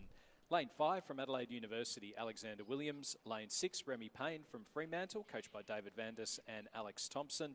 Lane 7 from Wendouree Ballarat, Joshua Matheson, coached by Sam Hutchinson and Jamie McDonald. And then lane 8 from Toowong, supported by the Queensland Academy of Sport, Mac Rogers, coached by Gus Rodero, Claire Raven and Flynn Lynham. I wonder when I see conditions like this and a Toowong sculler in front, if that Brisbane River, who was the race leader, meters as well. So all that work dodging City Cats on the upper reaches of the Brisbane River has been worthwhile. Always a useful thing. Remy Payne from from Fremantle sitting in second place. Jasper Boyce from Adelaide University in third, and then back to Alex Williams, also from Adelaide University. So Adelaide University, potentially James Harlow further back. So he is Rowing Club just a little bit as well, and it's the reverse chevron coming down the course at the moment towards the 1750 metre mark, which is not a pattern we see every day. Is that the boom? Not the standard pattern. Conditions making things interesting here, but the lead certainly is with the sculler from Toowong there, Nicholas Barlow, coached by Alex Field, Jack Price and Hamish Cooney as he comes here down lane number to be comfortably in a qualifying spot, at least not too far but clear of Remy Payne of Fremantle, coached by David Vandis and Alex Thompson there in second. Williams, and in between to make up to try and move through to the final. See how that continues down to the finish line here. It looks like the race win will go to Nicholas Barlow of Toowong on lane number 2. Then Fremantle's Remy Payne across in lane 6 should finish second. Still there as well, Jasper Boyce and Alexander Williams under challenge here now. We've seen Barlow get the win. Payne finishes second. Third place goes to Jasper Boyce, and fourth it'll be third of a second short of Wendouree Ballarat. 7th will go, and the Queensland Academy in semi of the under-20 Rowing Club. So Nicholas Barlow from Toowong Rowing Club then through to the A final with under-21 Coxley. Lane 2 from Sydney University and Sarah Burke, coached by Phil Bergignon. In lane 4 from Swan River Rowing Club, Greta Spencer and Lila Fieves.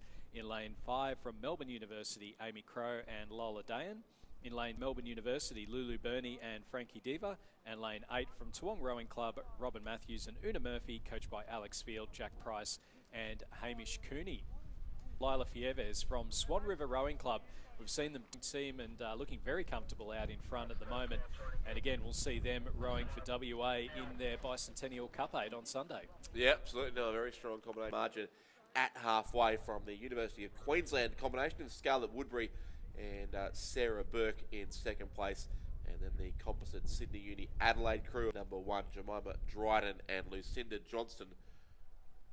And they still look to be in that position now, but you can see there from above some big gaps appearing here in this first semi of the under-21 women's coxless pair. And we'll just see coming through in second place. It will be down the course for our top 4 qualified, and then it is the Merckx crew of Dryden and fifth. So that's that Northwest crew of Ravai and Barker. Don't forget, down at the they've got the indoor rowing tent down here at the Regatta Park. So if you want to jump onto that, they do have some prizes up for grabs. Go see Tufi. So it's predict your distance over 1 minute, and to see how close you can get on that one, and also a hidden 100-metre challenge, which I have. I'm not quite sure how you hide that, but you've got to row close to 100 metres, and yeah, so they've got one here, actual distance rowed, 100 metres, 1 minute, and he did 263.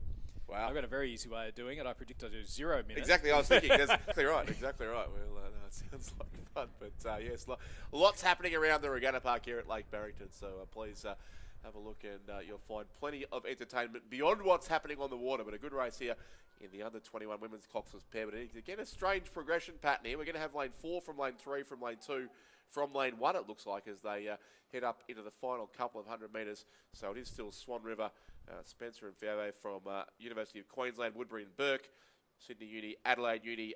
And there, we'll keep a close eye, but over on lane number 6 it may well be, the Northwest crew. It's actually not too far away from Mercantile on this side of the course.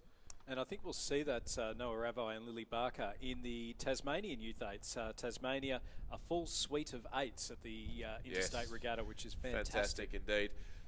So Swan River first, second the University of Queensland, third will certainly be Sydney Uni, and at 4th spot there, but they'll be 5th and 6th, those two, as we see lane 2 come across. So that's Daisy Holland and Alexander O'Brien into 3rd place. Mercantile will take 4th, Dryden and Johnston. Then it will be about 2 lengths back. Northwest 5th, Melbourne University 6th, Toowong, and in fact the second crew from Melbourne Uni will edge out Toowong. So Melbourne Uni lane 7 will finish in 6th place. That's Bernie and Diva. Lane 8, Robin Matthews and Una Murphy. So just confirmation of the results in the first semi-final of the under-21 women's coxless pairs. A win for Greta Spencer and Lila Fieves from Swan River Rowing Club. Joining them in the A final will be the crew from University of Queensland, Woodbury and Burke, Sydney University, Adelaide University Composite of Holland and O'Brien, and then the Mercantile crew of Dryden and Johnston. Rest going through to the B final. Moving on to the second semi-final for the women's under-21 coxless pairs. Again, first 4 through. Rowing Club, Abigail Cox and Clodagh McCarthy, and Katie Wall. Lane 4 from Melbourne University, Meg Dumbrell and Chloe Nevins, row. Lane 7, we have UTS Haberfield's Madeline Swain and Madeline Mannins, coached by Sam Fennessy and Tim McLaren. And lane 8 from Sydney Rowing Club, Emily Over. Race pattern here with our centre lane. Melbourne University, our race leaders here, Meg Dumbrell and Chloe Nevins, the crew on lane number 5. So they first almost 3.5 seconds now they've extended that to over Sydney Rowing Club in second place. That's the crew of Georgia Montague and Nicole Van. There for the can rowing in that boat for Mercantile. It's Melbourne University crew, Meg will be rowing for New South Wales in their Bicentennial Cup. So unsurprising to see them up the front. I'm sure it's for Queensland, Georgia Montague. Not another one who's been turned into the sky blue, has she?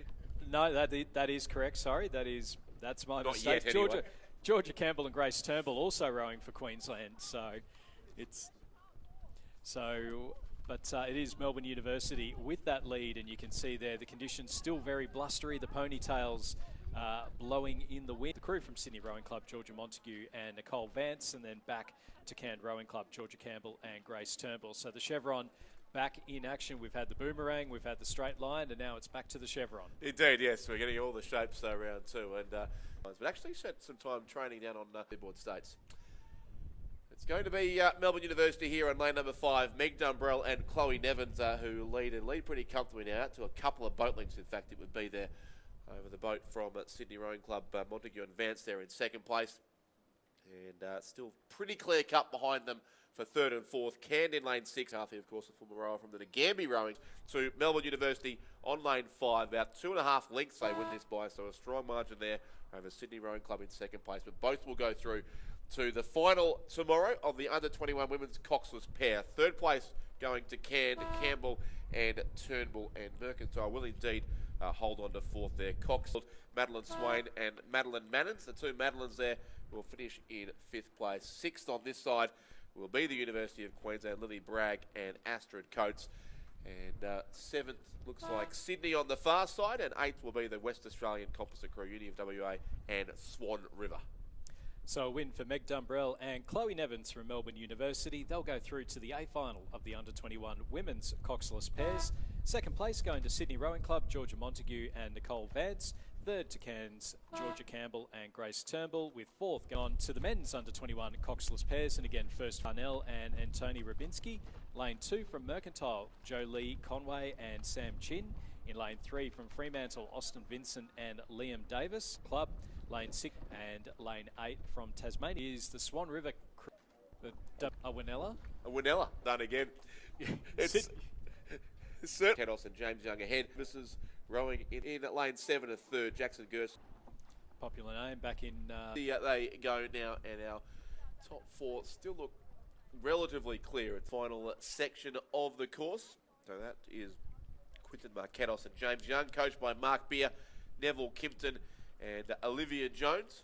The Fremantle crew next to them in lane number 3, Austin Vincent and the aforementioned Liam M. Davis. Both seem set to move through to the final ahead of Adelaide University, lane 6, George Griffith and Oliver Evans-Wood. But a clear lead here, certainly, to the Swan River combination. Out to about 3 lengths, in fact, now. So they really are pulling away from Fremantle and the field late in this race. But it is going to be what we've done. The win there. They're through to the final of the lane number 7. And through with no pound number Australians in this particular event. 6th place is Tasmania University, and 8th place still to come home is the crew from Mercantile in race 2:39. So Swan River first, Fremantle second. Stuart, I will leave you in the verbose company of Chris McCarthy. Our thanks to Richard Dorstein there, and a confirmation of the win for Swan River. Winning time there of 8 minutes 4.37. So the conditions now just starting to pick up a little bit. So get a little bit less of that headwind than what we were seeing earlier on in the piece as we are underway for semi-final number 2 of the men's under-21 coxless pairs.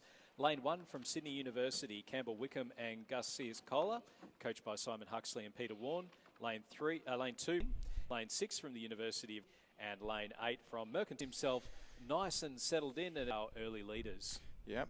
5 athletes from the University of Queensland here in this race, with the leading crew being an all University of Queensland combination. The composite crew with Surfers Paradise in 5th, and the other all University of Queensland crew in 7th as it stands. They had a good result at the New South Wales State rows thus far for the Sydney University crew on the near side of the course. Campbell Wickham and Gus Zolka.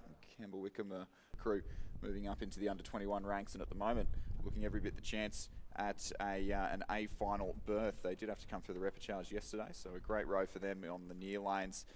Pretty tight on the far side of the course there between that second University of Queensland crew, Finlay Harris, Bailey Clark, going toe-to-toe with Ben Muffett and Ambrose Hennessy from Sydney Rowing Club, and Jed Galley, Joseph Tyne from UQ and Surfers Paradise. So certainly still the chance out of it. Crew over in lane 6. Finlay Harris and Bailey Clark from the University of Queensland, who are really knocking on the door now of Campbell Wickham's and crew Forbes and Stevens, who are ahead of States, as is Henry Pursehouse in the Sydney crew for New South Wales. Well, it's only the Sydney crew, Ben Muffett and Ambrose Hennessy, that doesn't have an interstate representative, and the other ones are the 2 lightweight events. All over it, but this is the University of Queensland. But in this race, qualifying through to the final, it looks as will Melbourne University Boat Club and the Sydney Rowing Club crew in Station 2. It is coming right down to the line now. Sydney University Boat Club look to be doing Station 2 for third. Campbell Wickham and Gus Zolka will hold off a challenge from the far side of the course, and they'll book themselves a spot in the A final from lane 1. University crew over in lane 5, the UQ crew there, to the B final, as is the UQ and Surfers Paradise Composite. Sydney Rowing Club in lane 7 will join them in that B final, as will Mercantile in lane 8. Evans from the University of Queensland taking the win ahead of Nicholas Bryant and Lachlan Idle from Melbourne University. Henry Pursehouse and Fraser Burdett from Sydney finishing in third through to the A final, with the rest going through to the B final. Winning time there, provisional of 7 minutes 53.33. So again, conditions just starting to ease off a little bit after what were some very rough headwinds a little bit earlier on. Yep, still tricky conditions out there. And as you said, a very wide geographic spread for the A final. 2 WA crews, 4 New South Wales, 1 Queensland and 1 Victorian crew. Of the women's under-8s from Tasmania, 6 Sophia Whiteman from Sydney Rowing Club. And it's worthwhile pointing out, of the rowers that we've got in this race, we actually have someone making their Nell Slatter debut. Romy Cant at the moment, she on. Yeah, Romy Cantwell, the sculler from this at that same regatta. In station 3 through to the B final at the moment. Lane 6 and Romy Cantwell, who we just mentioned there, from Melbourne University.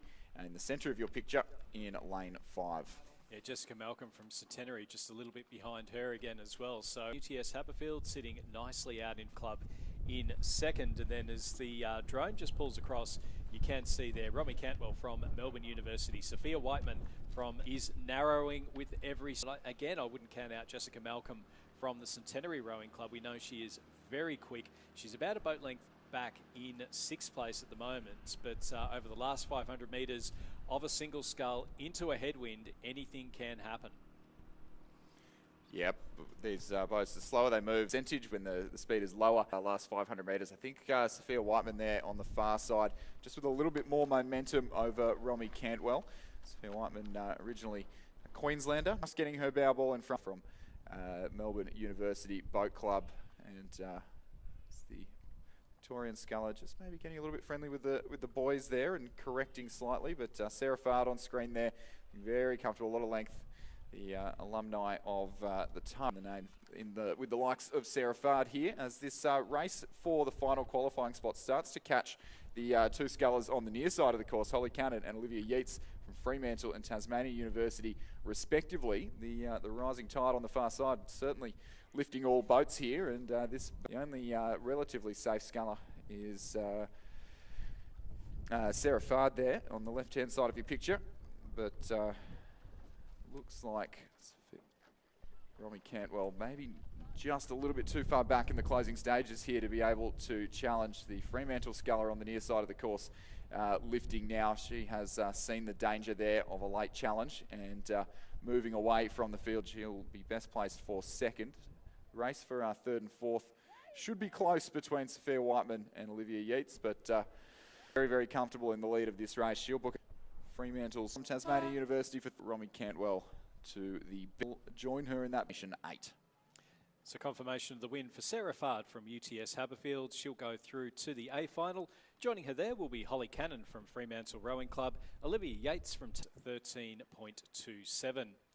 Moving back down the course, we have the second semi-final of the women's under-23 singles, and again, top 4 through to the final. Melbourne University. Lane 3, Eliza Bridge, ordered by the Queensland Academy of Sport. Centenary Rowing Club, Sophie Malcolm.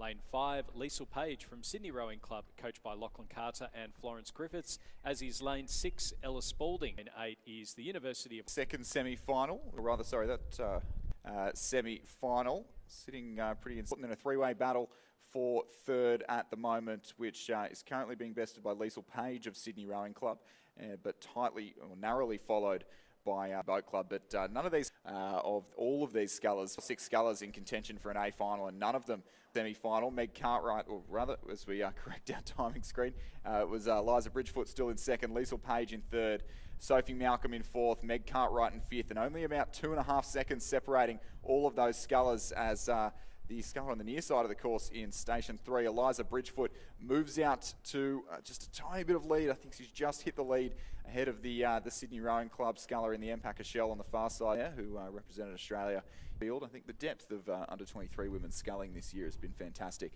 We've seen this group do battle at the New South Wales Championships and a number of pretty spicy races. But the journey to the A-finals is not yet over for these girls. Eliza Bridgefoot still leading Ella Spalding going stroke for stroke with her club mate, or back in fourth rather, Sophie Malcolm from Centenary. With all 5 of these scullers within about 3 lengths of each other. And anything could change in Liza Bridgefoot.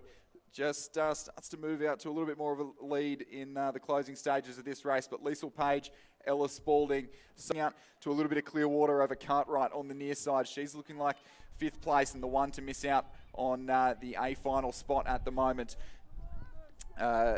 Buckingham's Alana Edwards on the far side having a good crack of it, but it might just be too little too late to book herself a spot in the A final. It will be Eliza Bridgefoot from the University of Queensland and the Queensland Academy of Sport first. Very close between the 2 Sydney scullers on the far side. I think it's going to finish from Meg Cartwright, but I think Alana Edwards from Buckingham on the far side. Very close again with Madison Joins from Sydney on the near side of the course. But I think nothing in it, particularly in that the results in the women's under-23 single sculls. The second semi-final, a win for Eliza Bridgefoot from the University of Queensland. Second going to Liesl Page from Sydney Rowing Club. Third, Sophie Malcolm and Meg Cartwright. It did look as from Melbourne University. So a top final winning time of 9. The men's under-23 single sculls. Lane 1 from the University of Queensland, Pat Murphy. In lane 2 from Sydney University, Will Rogers. In lane 3 from UTS Haberfield, Jack Stanks. Lane 6 from the West Australian Rowing Club, Joshua Hankey. Lane 7 from the University of Queensland, Mitchell Owen. And Queenslanders in this race in lane 6. But it is the 2 New South Welshmen who are leading at this stage. Another very close race for those top 4 qualifying field. And UTS's Jack Power, we saw those 2 in a double scull finals. So we get a little bit of a weather update, a bit of sunshine, but it does go straight head or for stroke with Josh Hankey of the West Australian Rowing Club. It's pretty even across the lanes through the 1750 at the moment because there's not a lot to pick between 4th and... It's the 2 University dropping back a couple of feet in the last few strokes to his club mate on the far side of the course. I believe that's Lex Tucker in lane, or Mitchell Owen in lane 7. But it is going to be Hamish Danks. Jack Power coming home very quickly indeed. And Mitchell Owen, Hamish Danks, Jack Power, Will Rogers for 3rd. Josh Hankey from the West Australian Rowing Club for 4th. And half a length back, Mitchell Owen from the University of Queensland, 1750 metre mark. And just it was the Tasmanian local Sam Mount Club in 6th place. Confirmation of the results in the first semi-final of the men's under from UTS Haberfield. 3rd to Will Rogers from Sydney University, with 4th going to Samuel Mounter from Tasmania University.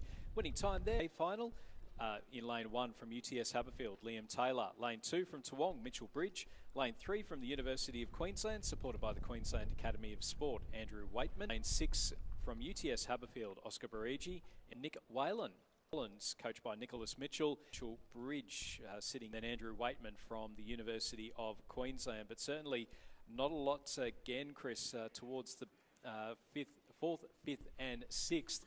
Keeping a little bit of overlap between his bow ball and the big powerful athletes' single sculls. These headwind does the sculler on the near side of the course doing very well from Toowong, Mitchell Bridge and Oscar Baragi of UTS Haberfield. The that was on the UTS Instagram page. Still for the moment, Andrew Waters in the women's under-23 single in the final 2 results in the Hawthorn Rowing Club, coached by Tristan Kristevsky, and see if he's got anything left in the tank. But Adam Holland in the red, yellow and black of Adelaide Rowing Club, and a fluoro yellow top as well, which if Richard Dorstein was up here would be a big fan of that. Adam Holland still leading this race and with clear water on his competitors. Looks like over on the far side there, on the near side of the course there, the bottom of your pit, the UTS Haberfield sculler, not letting off the pace in the closing stroke. So it's still Adam Holland. It doesn't look like the Hawthorn sculler is making too many inroads on Andrew Waitman. The 1500 metre mark, Adam Holland extending, and Andrew Waitman still holding off a very fast finishing Max Curry from Hawthorn, who's just caught a couple of dirty strokes in the last few hundred metres. So that'll seal our top 4 for now. Adam Holland from Adelaide Rowing Club will be first across the line. Oscar Baragi from ahead of Mitchell Bridge round out our top B final.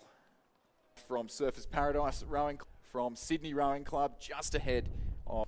So a win for Adam Holland from the Adelaide Rowing Club, second to Oscar Baraghi from UTS Haberfield, third to Mitchell Bridge from Toowong, and fourth to Andrew Waitman from the University of Queensland.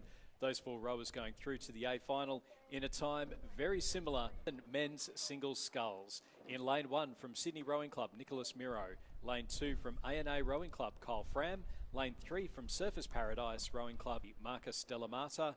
Lane 6 from Adelaide from the University of WA. It's here in the single sculls, and he is being led through these early stages as they're just through the 1,000 metres. Through the 1,000 metres, it was Jackson Free, the multiple Queensland champion, who was leading Delamata, Blackman and Frederico, and what is a very... For second, third and fourth, and I mean Jackson Free 100 metre mark, it is Jackson Free, and then just at the turn from Adelaide on that event, Dom Frederico from Mercantile, who will provisionally be rowing for Victoria in the President's Cup on Sunday. Marcus Delamata is the New South Wales entrant in the President's Cup, sitting in fourth place at the moment, but only narrowly. We saw at the New South Wales State Championships, racing definitely didn't win in these tougher conditions between Blackman, Free, Frederico sixth. Kyle Fram from ANA Rowing Club, the Singaporean actually, who Kyle Fram from ANA Rowing Club, the Singaporean actually, who travels down to compete for ANA, sitting back out of proceedings here to compete for ANA, sitting back out of proceedings here as the top into third place, and is certainly lifting his rate and sniffing a little bit of blood in the closing 250 metres of this first semi-final of the Open Men's Single Scull. That's the back of Nick Blackman, the Adelaide University Boat Club sculler, who is handling these choppy conditions very well indeed. He'll be used to it out on the West Lakes rowing course in South Australia. And moving away from the field at this stage, Dom Frederico is doubles partner. We saw them out in the course yesterday winning their heat in the Open Men's Double. Is going with him, but just trailing at this stage. And Harry Fox from the Melbourne University Boat Club on the far side. He's sensed a bit of opportunity here.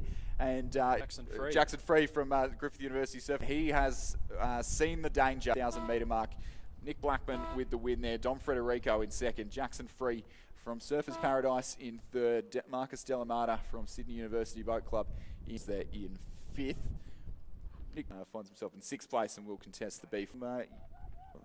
ANA Rowing Club of Ben Clayton from the University of WA. Confirmation of the win for Nick Blackman from Adelaide University in a provisional time of 8:06.03. He finished ahead of Mercantile's Dom Frederico's, Jackson Free from Surfers Paradise Rowing Club, and Marcus Delamata from Sydney University. Harry Fox put it all in right towards the end there, but unable to just snatch that final qualification position. Move on to the second semi-final of the men's single sculls. Lane 1 from the West Australian Rowing Club, Blake Wyatt. Lane 2 from UTS Haberfield, Sam Green. Lane 3 from Swan River NU, Hamish Harding. Lane 7. 1,000 metres, it was tight in the lead. Johnson from South Australia, but only from Adelaide Rowing Club. Just over a boat length clear. West Australian Rowing Club in the National Training Centre, a member of our men's quad from last year, back down in 7th. Pasha Bevan from Sydney Rowing Club, and what I learnt last night is actually Endeavour, and he's in the semi-finals for the single at a regatta was the Sydney Rowing Club regatta a couple of weeks ago. So a good crack to be up here in the semi-finals of the Open Men's Single Scull as our top four start to move away. Scull at Johnson Daubney leading at the 1,000 metre side. Mitchell Reinhardt from Adelaide and Johnson Daubney from the Swan River Rowing Club dropping back into third. Hamish Harding from the Australian National University in those top four qualifiers. Pasha Bevan in sixth. Blake Wyatt currently running 7th in this semi-final. And a few ex-lightweights in this race. At some point, but a few that did row in the lightweight category recently. Both Oscar McGuinness, more recently Mitchell Reinhardt a few years ago, and Hamish Harding last year in an attempt to make the lightweight double. But I think I would suggest that, like the last heat, these four scullers, they kind of...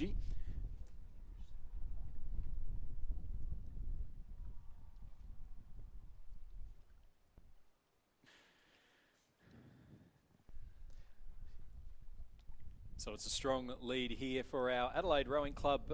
Oscar McGuinness in the lead at the moment, ahead of Mitchell Reinhardt, and then Johnson Daubney from Swan River Rowing Club. Australians, it'll make certainly a very strong King's Cup crew and a great shot at the President's Cup if it's Alex Hill. If Alex Hill is still ill, then you've got Mitch Reinhardt or Oscar McGuinness who can step in and do a good job. Or Nick Blackman. So from South Australia, leads Sculler in lane 3 from Swan River Rowing Club. Johnson Daubney in 3rd, 5th and 6th, and it will just be, and WA in 8th place over in lane 7. So we from Swan River and Hamish Harding from ANU will join them in the final of the Open the Open Men's Single Sculls. A winning time there for Oscar McGuinness of 8 minutes 16. Move on to the new Ruby Gray, coached by Lachlan Carter and Florence Griffiths. Lane 4, Emily Lang. Lane 6 from Unley High, Scarlett Shanks. Lane 7 from Canned Rowing Club, Millie Campbell, coached by Charles Betts and Warren Rowe. And Lane 8 from Darramarlin College in the ACT, Ronya Stacker-Ashby, coached by Renee Domachan. It's the halfway point of this semi-final. We had a very comfortable lead. Racing in the under 20. So there is a boat missing. It's a Sykes single scull with a reverse rigger. That is grey. So that is for Canned Rowing Club, a Sykes single scull with a reverse rigger, a grey shell. A bit of a race hotting up here in the trailing moment is being occupied by, generally see pretty close, moving a little bit slower. The sculler in lane 1 is just behind the logo on our live stream, Ruby Gray from the Australian National University. Currently running 6th, but knocking on the door of 5th, which could push that here. It's also not entirely out of the running there. There's no doubt about our leader, though, Alyssa Mirabelli, coached by Rhett Spiller. She's from the Essendon Rowing Club. And just dropping it down a little bit, she was out by about 13 seconds through 1,000 metres. It's now down to 9 seconds ahead of Victoria Binns from Sydney in 5th. That is Millie Campbell from Canned Rowing Club and Ronya Stacker-Ashby from Darramarlin towards the back of the field. In what will be very tough conditions, we've still got that headwind coming down the course. It doesn't look quite as messy as what it was about an hour or so ago, but it's still very difficult and still making it tricky for our lightweight scullers. Yeah, absolutely. Lighter athletes tend to be affected by the wind a little bit. So the headwind will disproportionately affect the lightweights, make it a little bit more difficult. On the contrary, in a tailwind, the lightweights is doing the best job of things. Championships around the eastern seaboard. Victoria Binns from Sydney Rowing Club just getting the better of Emily Lang. Victoria Binns from Sydney Rowing Club sitting pretty comfortably in 2nd place, and then Emily Lang and Scarlett Shanks,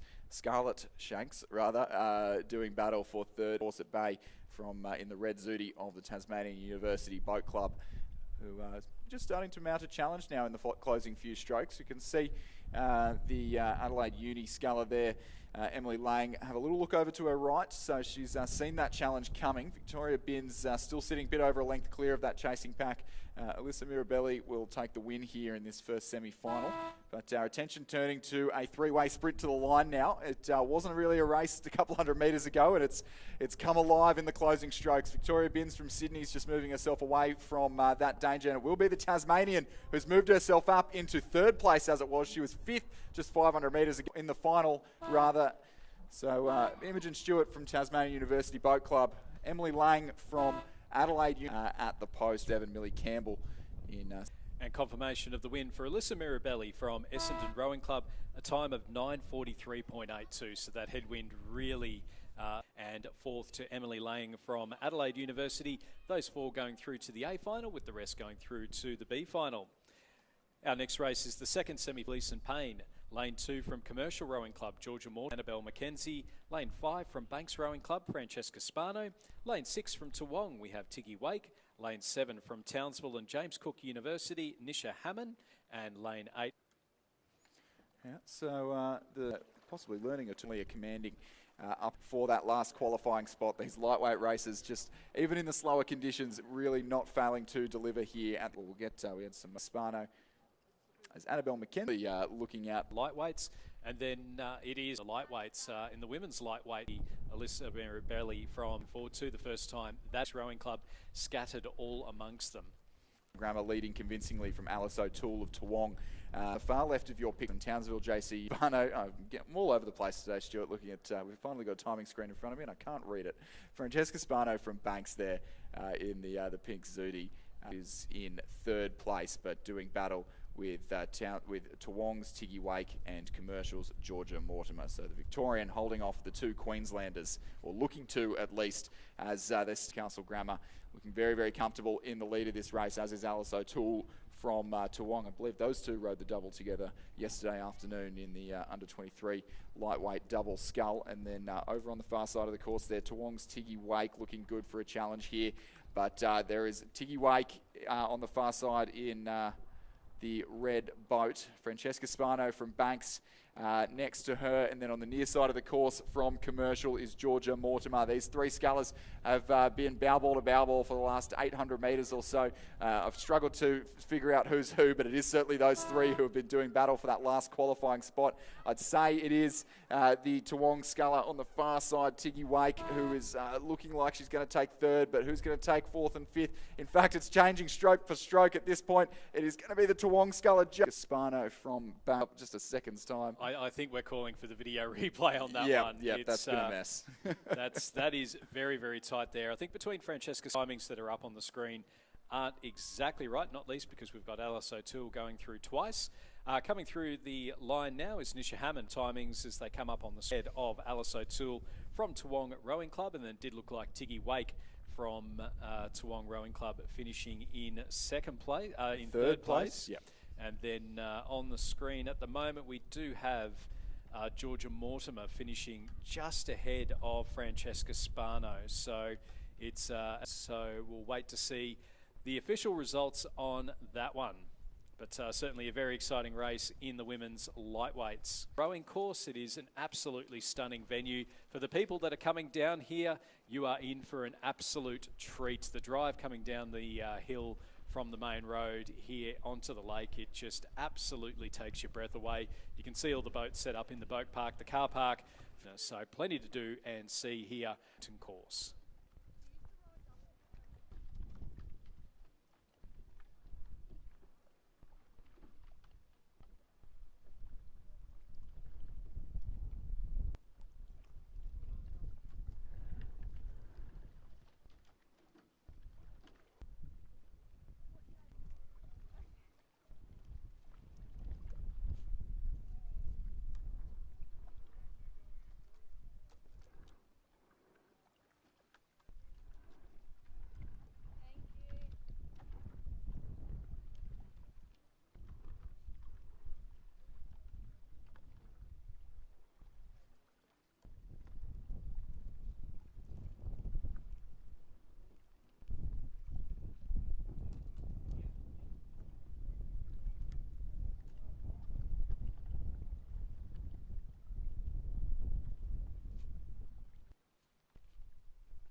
Sport Integrity Australia.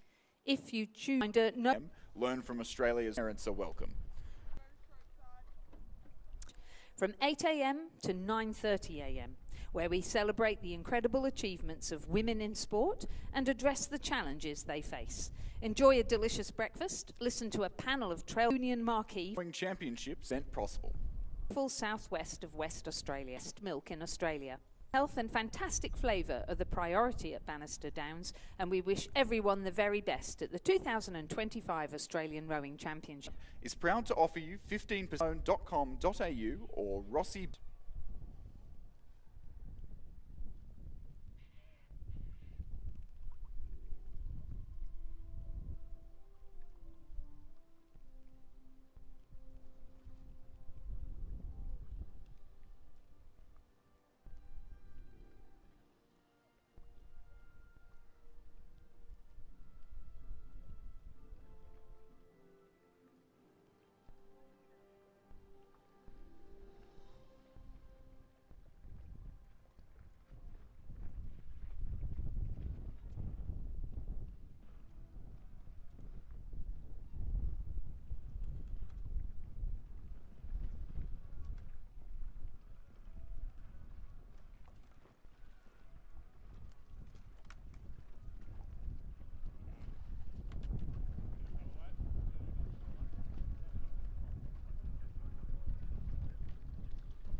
Just about 2 minutes time. And Chris? Yeah, I mean, wind doesn't make it any easier. Quite blustery conditions and a good strong headwind, so they'll be learning a lot out there. Oh dear, see some pairs crabbing their way up to the start there. This is the double scull we're going to start with. Under 7-4 will go through to the final and the rest will be eliminated, so tough gig. Jackie Marine 4 from the University of Queensland, Isabel Patterson and Stephanie Pettigrew, coached by John Pettigrew. In lane 5 from Nepean Rowing Club, Sophia Whitelaw and Ellie Woolley and Ailish Barrow. Rowing Club, Olivia Pia Muller-Croft with Riverside Rowing Club's Caitlin Anderson, coached by Ray Smith and Matthew Walker. yeah, so if you're not familiar with the under-17 category, they had for the girls in this had quarter-final to lunch, and then potentially 4 at the national championships is some of the most exciting, some of the most interesting to follow along as the week progresses, and certainly some of the toughest for the athletes and the guy. Yeah, and it's ahead of the river because it's a multi-day event. 3 events, you've got 3 races, full stop, where a quarter-final in the morning in the single. We're also racing the under-17 quad today, so 4 races in one day, huge. 2,000 metres into a really strong headwind. Yep, and with that headwind, one way that you can think about it, which isn't a very appealing way of thinking about it, is that they could have about 35 minutes of racing time today. 35 minutes of full chat racing time with some... And starting their schoolgirl quads. For many of these athletes, but it is of Commercial in lane 3. We can see there with some clear water over the field ahead of was University of Queensland in lane 4, who are very, very closely, and Eilish Barron from Scotch Oak, who we can see in Station 7. The challenge for that last spot in the final will most likely come from Nepean Rowing Club's Sophia Whitelaw and Ellie Taylor, and we'll be looking to seeing the 1,000-metre timing points start to creep into the top of our picture. So still all to play for in this race. The crew on the far side there, the Genesis and High or Perth College, or anything to go by. We're still set for some fantastic racing in these semi-finals, even if the conditions are a little slow. So our crew in lane 3 from Commercial, Lily Nolan and Zara Hilton, and they've come through the 1,000-metre mark in first place. The crew of Isabel Patterson and Stephanie Pettigrew from the University of Queensland were the silver medalists at the Queensland State Championships in this event, and they've come through the 1,000-metre mark, the halfway mark of our 2,000-metre course, in second position. Scotch Oakburn from Tasmania, Harriet Woolley and Ailish Barron are currently sitting in third place, and at the moment that Nepean Rowing Club crew. Lizzie, and they've actually got 3 crews in the semi-finals of this event, 2 in the next one. They almost had 4.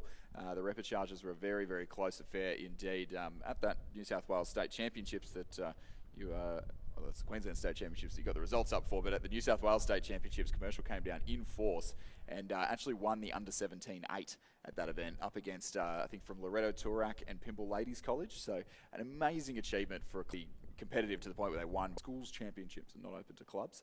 But definitely exciting to watch in the under-17 category. Commercial. I think they had 3 or 4 coxed quads in the under-17s last year, and evidently a lot of them were under-16. So definitely a program to watch out for. And such a huge carrot dangling in front of them that there's going to be a home Olympics there. And as we keep saying, we're seeing the future of our senior rowing team here at the national championships in these under-17 races. And you know, it's so close you could almost touch it. So home Olympics. Yeah, well, but it is Commercial. 250 metres gone from University of Queensland, coming under a little bit of pressure from the locals on the far side. Scotch Oakburn, who are under a length away from them, are our 4th place holders at the moment. Fremantle just opening up a little bit of clear water over Nepean's Sophia Whitelaw and Ellie Taylor. So that's the interesting battle for that 4th and final qualifying spot. And at the moment, going the way of the West Australians over the New South Welsh women in 5th. Unley High sitting back in 6th place, Lauren Halls and Grace Charters. The Far North Queensland composite in 7th, Caitlin Anderson and Pia Muller-Croft. But Barden.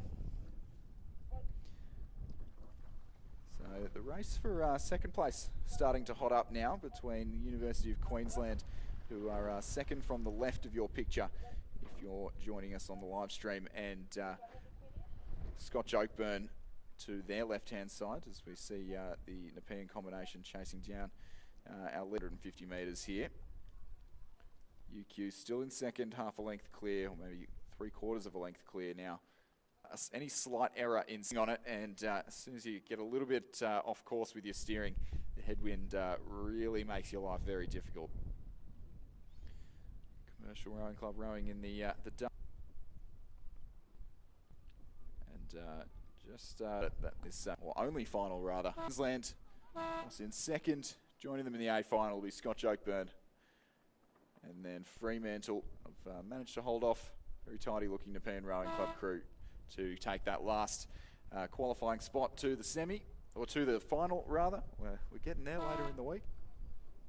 Unley High in 6th place, ahead of the Genesis Christian Riverside composite in 7th. 17 women's doubleton. University of Queensland Boat Club, Isabel Patterson and Stephanie Pettigrew. Scotch Oakburn College, Harriet Woolley and Ailish Barron. And Fremantle Rowing Club, Olivia Hansen-Nahoy and Lily Lucas. The remaining crews are now eliminated from the event. And Olivia Masters, coached by Matt Hall, coached by Ross Both. Georgia Henderson, coached by Marty Inglis. In 5, Chelsea 6 from St Patrick's College, Townsville. Georgia Cresswell and Holly Wilkie, coached by Harrison Parks. In lane 7, a 2nd commercial crew, I should say 3rd. Maggie Stafford and Bethany, coached by Keely Atchison. Combination Stafford and Petey to them over their club mates Davies and Ball in Station 2. So at the moment, looking like of the 3 commercial crews in the semi-finals, maybe only 2 to make the final. But Lily Canfield and Rio Smith of Gippsland and Corio Bay leading. Again, be very familiar with rowing a quad later in the day. That should be a very, very interesting combination to keep an eye on. St Pat's Townsville combination. The last qualifying spot, commercial in 7 over in 4th, and Ball at the bottom. Still with some overlap there. Those 2 girls, the winner of the Year 10 double scull at the Schoolgirl Head of the River in New South Wales a couple of weekends ago, which was driving down from the northwest of, or the north of New South Wales down to Sydney almost every weekend. Yeah, and we've seen this double improve national championships without Marty. He's So the commercial crew, but look to maybe have just gotten their bow ball in front. Rowing club crews as they enter the last 250 metres of the race. It is still, as it's been the entire way down the course, the Corio Bay Gibson Grammar crew that we can. That's not them on the screen, but the Corio Bay Gibson Grammar crew leading. Chelsea Skipper and Ayla Drury from Surfers Paradise and Centenary running in 2nd place. Well, they are leading now. They have moved through in the last couple of 100 metres. The Corio Bay Gippsland crew running. Going to be the combination. Edge out their club mates, Stafford and Petey for girls. The Armada 7th. Confirming then that progressing from of Chelsea skipper and A. In third position, St. Patrick Davies and Zoe B event. Sarah Hilton, so I think we get an idea of who the favourites are. We're going to move now to the under-17 men, Charlie Knight and Alexander Tailby. A composite of Beau Furlong from Tamar and Callum Wigston from Tasmania University in lane 3. In lane 4, Mossman Rowing Club, Ewan Humphreys and Leighton Skoman.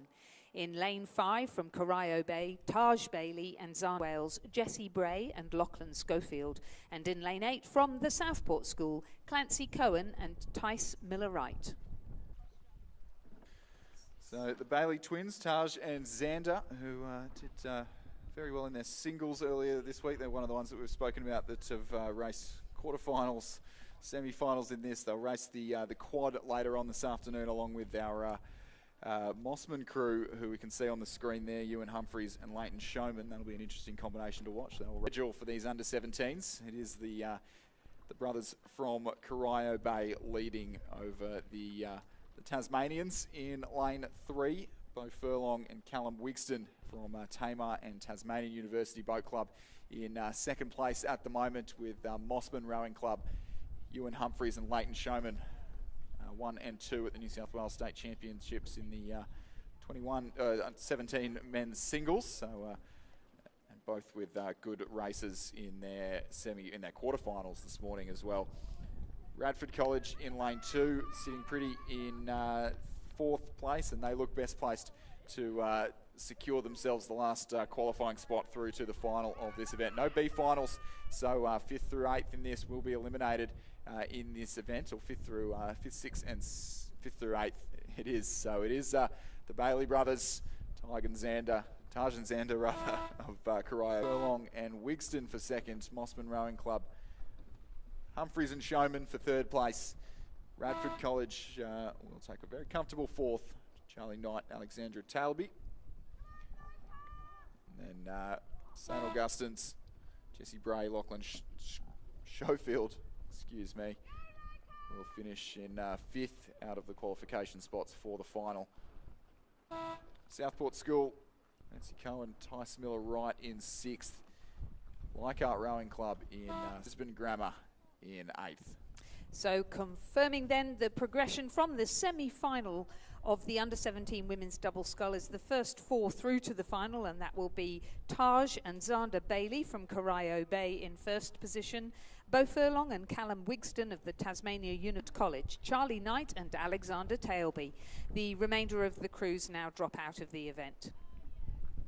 The second semi-final of this under-17 men's double scull event is now in progress, with Brisbane Grammar School in lane 1, Oliver Cattrick and Campbell O'Reilly, coached by Amelia Connolly. Genesis Christian College in lane 2, Stefan Vandermerve and James Gordon, coached by Ray Smith. The Southport School in lane 3, Banjo Morris Luck from ANA and Jeremy Flavel of Swan River, WA, coached by Graham Scattergood, Mark Beer and Alicia Johnston. In lane 5 from North Wales in lane 6, James Campbell, Maximilian Alchin, coached by Sam Carroll, Adrian Henning and Stephen Irons. From Launceston Grammar School in lane 7, Piers Nichols and Marcus Waddingham, coached by Matthew Waddingham and Richard Johnston. And Radford College are in lane 8, Charlie Viver, Darcy Barlow, coached by Mackenzie Moore, Angus Walker and Gordon Marks. Looks like desks Sam Detmer and Jasper Twitchett, Banjo Morris Luck and Jeremy Flavel of Swan River and A&A, and the Southport Schools, Chris Sten and Fergus Woolley. Those 3 crews, and Marcus Waddingham going stroke for stroke with Genesis Christian at the bottom of your picture. That's Stefan Vandermeer and James Gordon, who currently maybe just getting up in front, but it is very, very close indeed as they come through the 1500 metre mark. So we'll have some timing in a second to tell us exactly what we're looking at. It is still North-esque. Then the West Australian Southport School in 3rd. A little bit further back, but still within touching distance. Certainly closer than that. I'd say the lead is changing every stroke at the moment. It'd maybe now just be with Genesis Christian on the near station here. So our top 3 on the north, second and 3 final spots, double sculls for that map. In the blue shell from North-esque, Detmer and Twitchett, who seem to have found who seem to have found an extra gear here and are moving away from the battle for that last qualification spot. School have found another gear as well. They've moved up into second place. In fact, it is the crew on the near side of the course in lane 2, Genesis Christian, who might in this sprint for the finish, and they might just miss out on the final. It's going to be Genesis Christian. They've gone from 5th up to 1st in the space of 500 metres. They will take the win here in this second semi-final. The under-17 double. North Esk in 2nd, Southport in 3rd. The West Australians hang on for 4th, and Launceston Grammar miss out on the final of the under-17 double scull, just left behind in that sprint for the finish. Will also miss out on the final there in 6th place. Cranbrook in 7th, and Radford College on the far side of the course in 8th. So the 4 crews that will progress through to the final of the under-17 men's double, Sam Detmer and Jasper Twitchett. And 3rd, Crew Sten and Fergus Woolley of the Southport School. And qualifying in 4th position, Banjo Morris Luck and Jeremy Flavelle from West Australia. The winning time there for that crew from Genesis Christian College was 8-minute 12.93 seconds. The margin just 0.53 at the end, provisionally. And that compares with 7.58 in the other final, who won the Bailey brothers, who won by a margin of 5 seconds. Let's move to the under-19 women's double sculls. We've got more talent and fascinating racing here too. We've got Commercial in lane 1, Elodie Lee and Matilda Dammers. We've got Genesis Christian College in lucky lane 2, Jessica Carroll and Tiana Cutt from Radford College, Lucy Mihaljevic and Amelie Brennan. In lane 5 from Mossman Rowing Club, Eloise Steed, Charlotte Olivia and Isabella Henderson. And in lane 8 from Radford College, Sophie Fremantle and Gigi Hickey. Yeah, the under-19s, another category that has been very fascinating to watch at the top end over certainly this week, but also the entire way through the season. We've seen these Mossman girls move up from the under-17 single, double and quad. And just to back that up, it is Fremantle, Charlotte Hanson-Nahoy and Juliette Kelly. Juliette Kelly, a member of the quad here, and leading through the 1,000-metre mark, but only by a slim margin from Mossman Rowing Club. That's the leading of the 2 Mossman crews, Eloise Stevens and Elise Coates, that won the under-17 double last year, and well placed to progress to the final of the under-19 double. UTS Haberfield in 3rd, over in station 7 on the right-hand side of the screen. That's Charlotte Olivia and Isabel Henderson there, well clear of any. We'll see if there's any the most between Fremantle and Mossman Rowing. The second of the Mossman, Brennan from Radford College, replicate the efforts of their under-17 double in the last race with that fantastic sprint finish, but a little bit far back.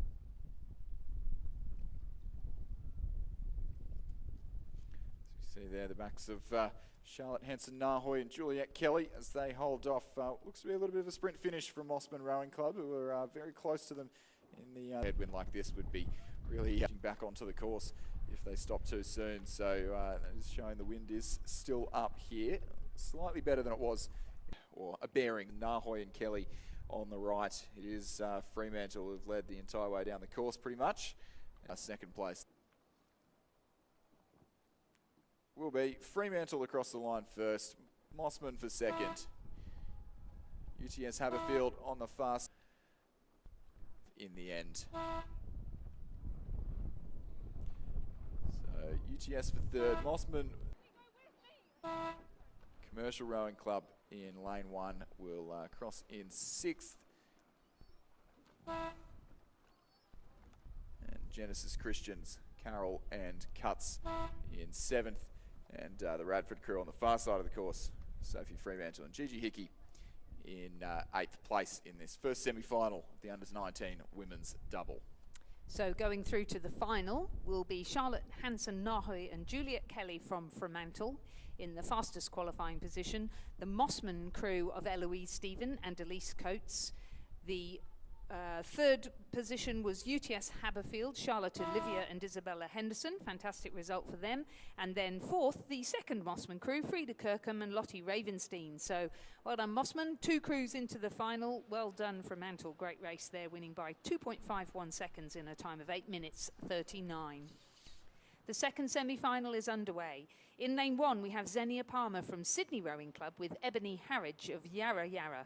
In lane 2, Scarlett Hitchens. In lane 4, from Sydney University Boat Club, Georgina Stevenson and Addison Rolls. In lane 5, a composite of Emma Johnson from Tamar with Matilda Cocker from Tasmania University. In lane 6, from Glebe Rowing Club, Patricia Boland and Lucy Yabsley. In lane 7, from Yarra Yarra. And a very tight battle for the last qualifications, who have been a very impressive. And Lucy Yabsley, a student of Ascombe School in Sydney's eastern suburbs. So they are currently leading from Sydney University Boat Clubs, Stevenson and Rolls. Rolls, a alumni of Queenwood, and Georgina Stevenson, Winona. Thank you, Lizzie. And the Tasmanians in third, Johnson and Cocker. But the battle is on, but for that last qualifying spot where we've got Glebe's Emily Barrett and Chloe Hitchens. So Glebe looking to make it 2 crews in the final. Currently running, they've just them for that last qualifying spot. Gippsland Grammar on the far left of your picture in Station 2, Tavassi and Harrison, who absolutely cleaned up the medal tally at the Victorian State Championships a couple of weekends ago. Currently running in SIC now. So we've got 5 crews on the screen there that are in contention for a finals berth. The top 2 look relatively safe. Topped Shell, Felipe Shell there. And the Tasmanians on the at the top of your screen there, sitting back in third place, best position for third, but the race held by the Tasmanian composite in the centre of your picture there, the Tasmanian crew of Emily Johnson. Between Barrett and Hitchens on the left of you in lane 7. It's a final in a very short amount of time. It is going to be Glebe's, Boland and Yabsley, an all-the-way win for them, and an all-the-way second for Rolls and Stevenson. The Tasmanians look like they've done enough to just hang on to third, but this battle for the last qualification spot is going to come right down to the line. It looks like Barrett and Hitchens are coming back at them strong, but it will be Glebe to take the last spot for so long of that race, but just didn't have the extra gear place. What excellent racing there. So really thought that that classy double from Glebe of Patricia Boland and Lucy Yabsley, great to see them performing there. We haven't, and Georgina, Addison and Patty will be in University and Tamar. They came in third position and will progress through to the final. And the final qualifying spot, pinched at the last moment by Glebe Rowing Club's indeed, and that they have then just pushed out of the qualifying spot all the other crews. Men's double scull with Sydney Rowing Club's Nicholas Callanan and Tommy Poulton in lane 1. St Augustine's crew of Rory Parker and Hamish Wise in lane 2. In lane 3, Hagan Cook and Samuel Reynolds from Gippsland Grammar. In lane 4 for Cand, a composite of Owen Johnson, Commercial, and George Coury from Cand. In lane 5 from the Southport School, Kine Baird and Leonardo Hughes. In lane 6, a composite of Luckery Jones and Harrison Skelly Osmond. And through to the final here, the remainder club, Finn Redman from Adelaide High, Lucas Cardaci from the West Australian Rowing Club, leading but only narrowly from Owen Johnson and George Coury from Cand and Commercial. You can see those 2 crews separating themselves from the rest of the field. Third is occupied by the Southport School, Kine Baird, Leonardo Hughes in lane 5, right smack bang in the middle of the course, fresh off a win in the first 8 at the GPS Head of the River on Saturday. Switching 1 all for 2 at the early stages of the week and competing very well in the under-19 men's double scull. The race for the last qualifying spot is between Gippsland Grammar's Hagan Cook and Sam Reynolds, as well as Leichhardt and Hunter Valley Grammar, and as well as St Augustine's as well, who are maybe safe from Gippsland Grammar.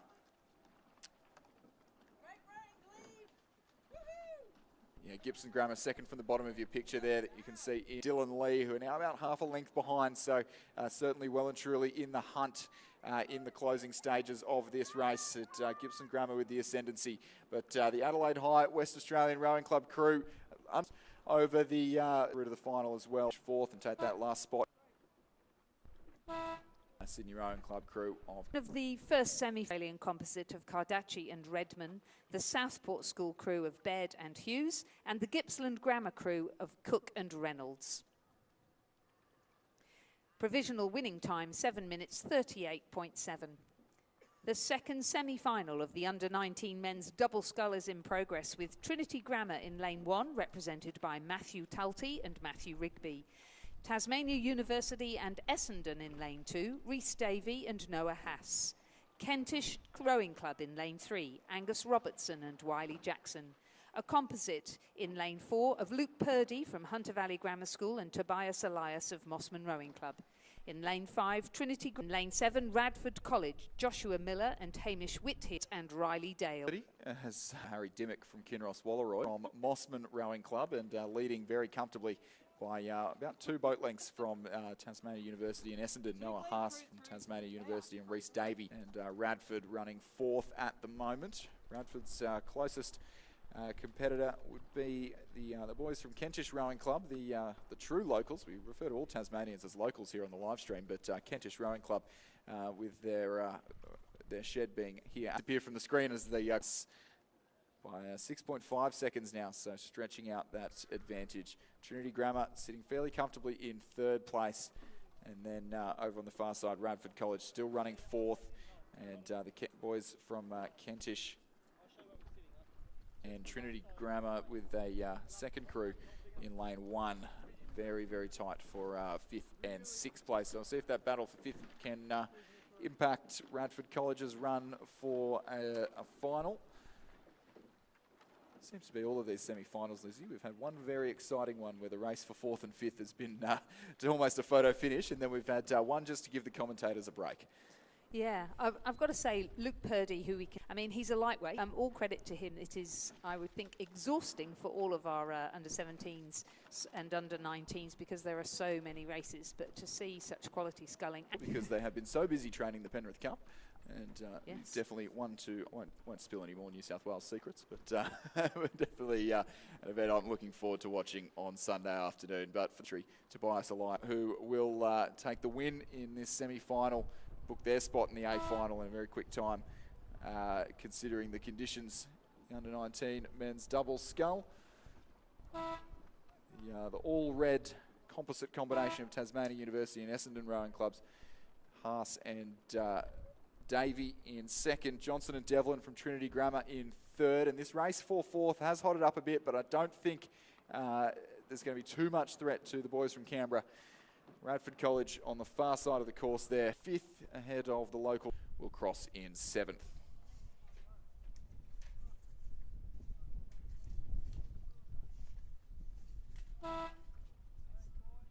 Mossman composite of Luke Purdy from Hunter Valley of Essendon and Noah Haas of Tasmania University. 3rd crew, Trinity Grammar, Will Johnson and James Devlin, and the Radford College crew of Joshua Miller and Hamish Whithit. And the remaining crews now drop out of the race for the Tim Hawkins Memorial Trophy. Moving up to, there are 2 of these repechages, and Pia Hatzipetru, Olivia Richardson, Zoe Rossiter and Danielle Watt, coxed by Lauren Brosnan. In lane 3, Furbank Grammar, Sophie Nichols, Zoe Pelly, Sophie Christie, Kaylee Baps, Sana Giasvand, Maddie Jotik and Ursula Nation, coxed by Ambieka or Agustina. And in lane 6 from Walford Anglican School, Sophie Walsh, Alice Milne, Allegra Prince and Nina Kovac, coxed by Matilda Milsom. A little bit of a change in conditions for these under-19 women's coxed fours. They raced the heats yesterday afternoon in a blistering tailwind, where we saw some great times from a couple of crews that possibly were leaving a little bit in reserve. So that'll be some very high quality crews racing in this event. Obviously the under-19 women's coxed four, so we do something that'll take place later yesterday afternoon. Queenwood, Melbourne Girls Grammar, Kinross and Furbank Grammar progressing. Furbank now looking to make it 2 crews in the A final, as top 2 will progress from here. And Scotch Oakburn, the locals, leading from Furbank in lane 3. There's also left to row here. University of Queensland in lane 4 will, or in lane 2 rather, sitting in 4th position, are a little way off qualifying for the final, as are seconds back at the 1500 metre timing point. That's Trixie Millhouse, Sana Jasvand, Maddie Jadu, if they want to make their way up, and disaster can strike at any. In a pair. Oh no! Oh no! And wind that just blows one rigger up in the air and suddenly you've lost control and you're catching crabs on one side and can't even find the water on the other side.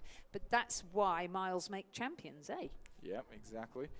As I was saying earlier, just one errant stroke, missing a bit of water, more distance than you need to, is not. The locals in the yellow of Scotch Oakburn, Bingley, Christie, Barron, Dick and Breeden, the Cox. Greta Brown, the coach there, will certainly be very happy with how her crew has handled these conditions here on Lake Barrington. They'll take the win in this repechage and book their spot in the final of the Under-19 Women's Coxed 4. Furbank Grammar in lane 3. They'll finish second and take that second spot in the final. Friends School will miss out on the final after finishing third in that repechage, as will University of Queensland, who crossed the line fourth. And over on the far side of the course, Walford Anglican in 5th place. Redden 9 seconds ahead. Bidger in lane 2. Poppy Valvasori, Amelia Becker, Grace Blair and Elia Almasi. Coxed by Sophia Way, coached by Jackie Morales, by Rose Burke and coached by Gabrielle Howard. In lane 4 from Seymour College, Madeline Howard, Harriet Foster, Charlotte Guthrie and Lucy Bell, coxed by Lexi Dennis and coached by Georgia, and Maggie Kirby, coxed by Emily Carrow and coached by Andrew Gannon. And in lane 6 from Commercial Rowing Club, Elodie Lee, Elke Jensen, Tyra Jensen and Annika Gundlach, coxed by Daisy Plowecki, coached by Nigel Stubbs and Flynn Nation.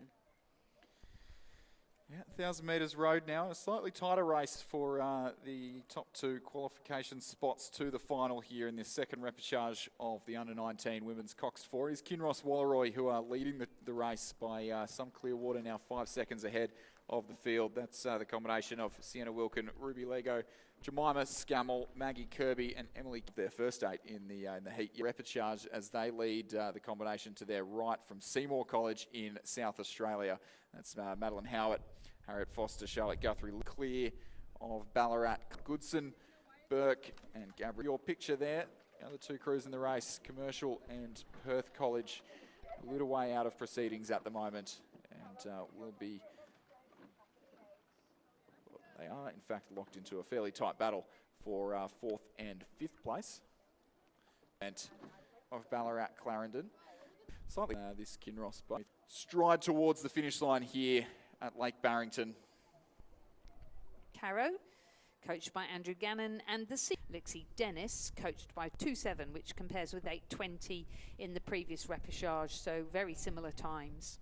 4 has now started, and in lane 2 we've got St Peter's College, and we've also got St Peter's College Adelaide in lane 3.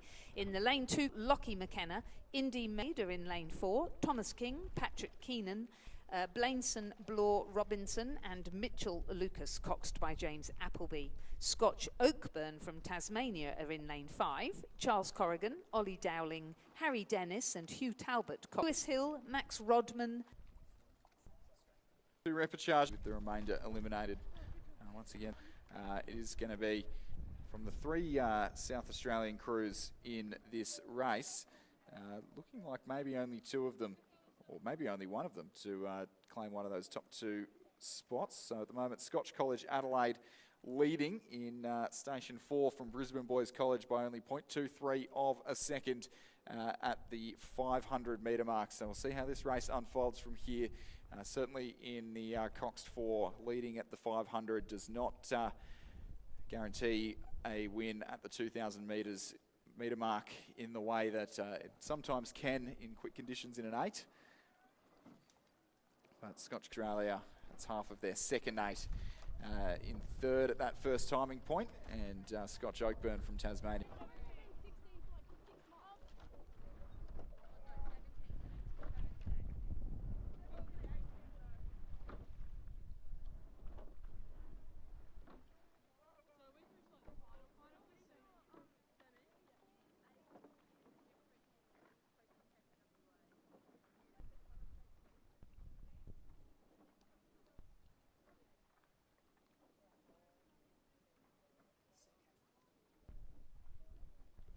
So Scotch College Adelaide through the 750 metre mark, still spots. Brisbane boys still sitting in second place, but looks like St Peter's College of Adelaide, that's the first of their two crews in this race. The combination in lane number 3 of Lockie McKenna, Indy Murasella, Hugo Maslin, Sydney Tierney, Harry Binns, the coxswain, coached by Olympic gold medalist Lucy Steffen, inside Edward Chipperfield, who have through from the Cox, coached by Blaine Hesseltine.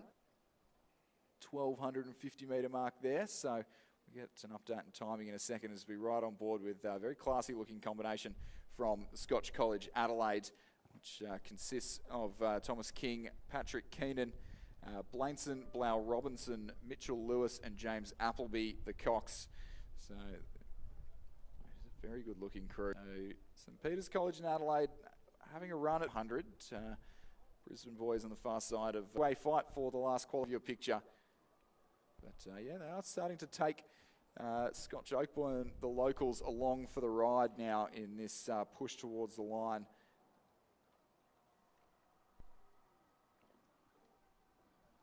A little bit of a dirty stroke there from the Scotch Oakbourne crew, I think, but St Peter, they come through the 1750 metre mark now, and this St Peter's crew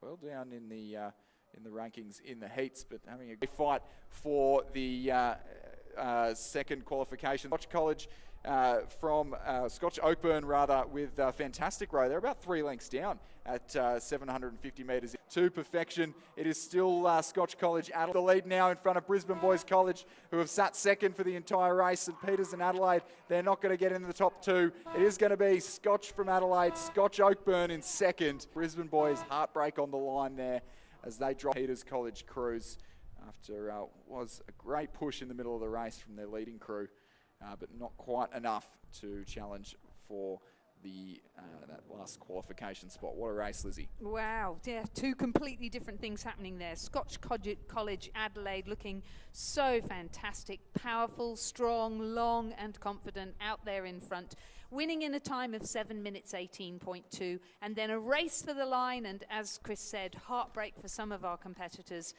Joy for Scotch Oakbourne College, yet again an outstanding performance, and they snatched the second and position, which is the last qualifying position for the semi-final. Well done, Scotch Oakbourne. You are commentary box. Some exciting racing here. 3. We've got Nudgy Colprosser coming in here by Lee Gray, Sam Mounter and Oliver Wilson-Haffenden. And then our final contestants are from Victoria, Wendouree Ballarat Rowing Club, Joachim Hendribble.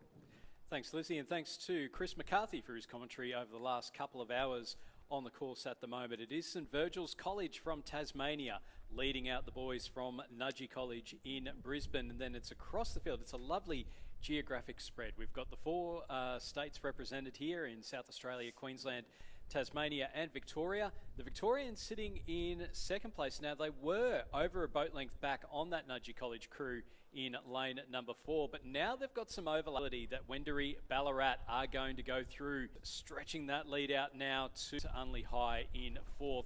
Lizzie, we saw in the last repechage a very exciting finish, and I suspect there's one coming up from the Wendouree Ballarat athletes, don't you? So always a good finish coming from them, from anybody from Ballarat, it seems to me, and certainly looking like one now.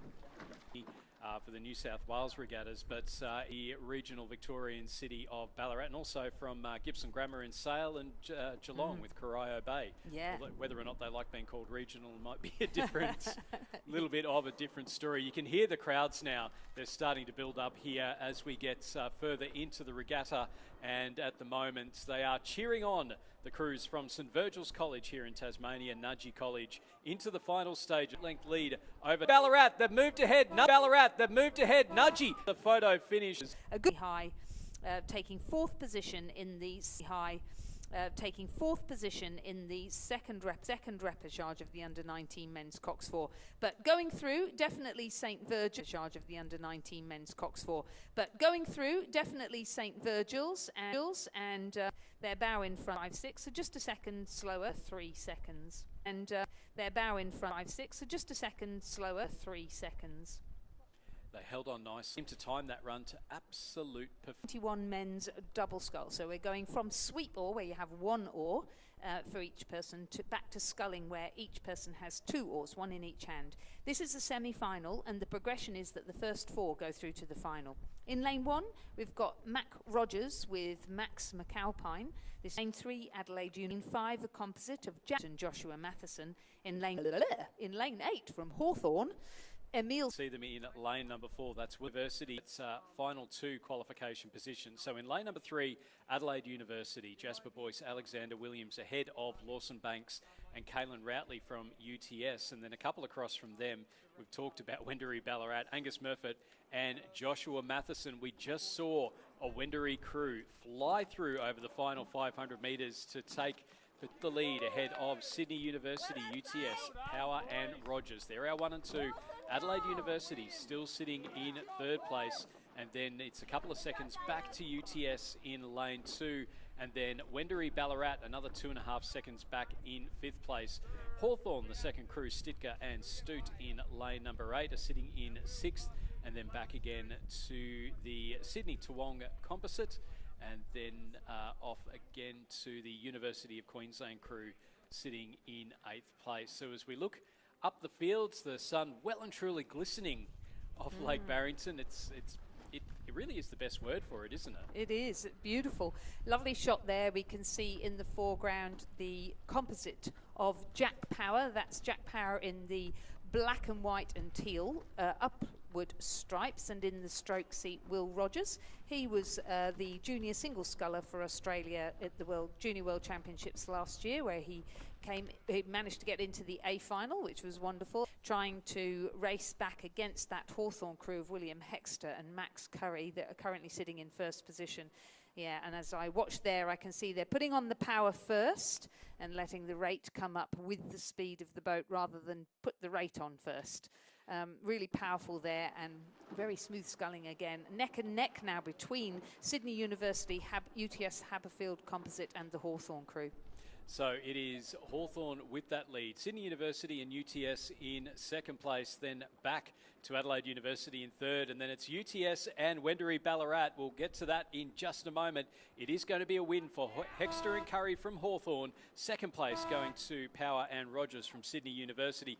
3rd to Adelaide University. Wendouree Ballarat, they've pushed hard, but it is going to be UTS who cross the line in 4th place. They'll go through to the final, with the Wendouree Ballarat crew just missing out. Finishing in behind them, we've got the Sydney Toowong composite in lane number 1, finishing just ahead of the University of Queensland, and then the second Hawthorn crew finishing in 8th place. But confirming that through to the final will be the Hawthorn crew of Hexter and Curry, the Sydney Uni Haberfield composite of Power and Rogers. In 3rd, Adelaide University, Boyce and Williams, and the 4th crew to qualify, Banks and Routley from UTS Haberfield. The rest of the crews will drop out of this under-21 men's double scull event.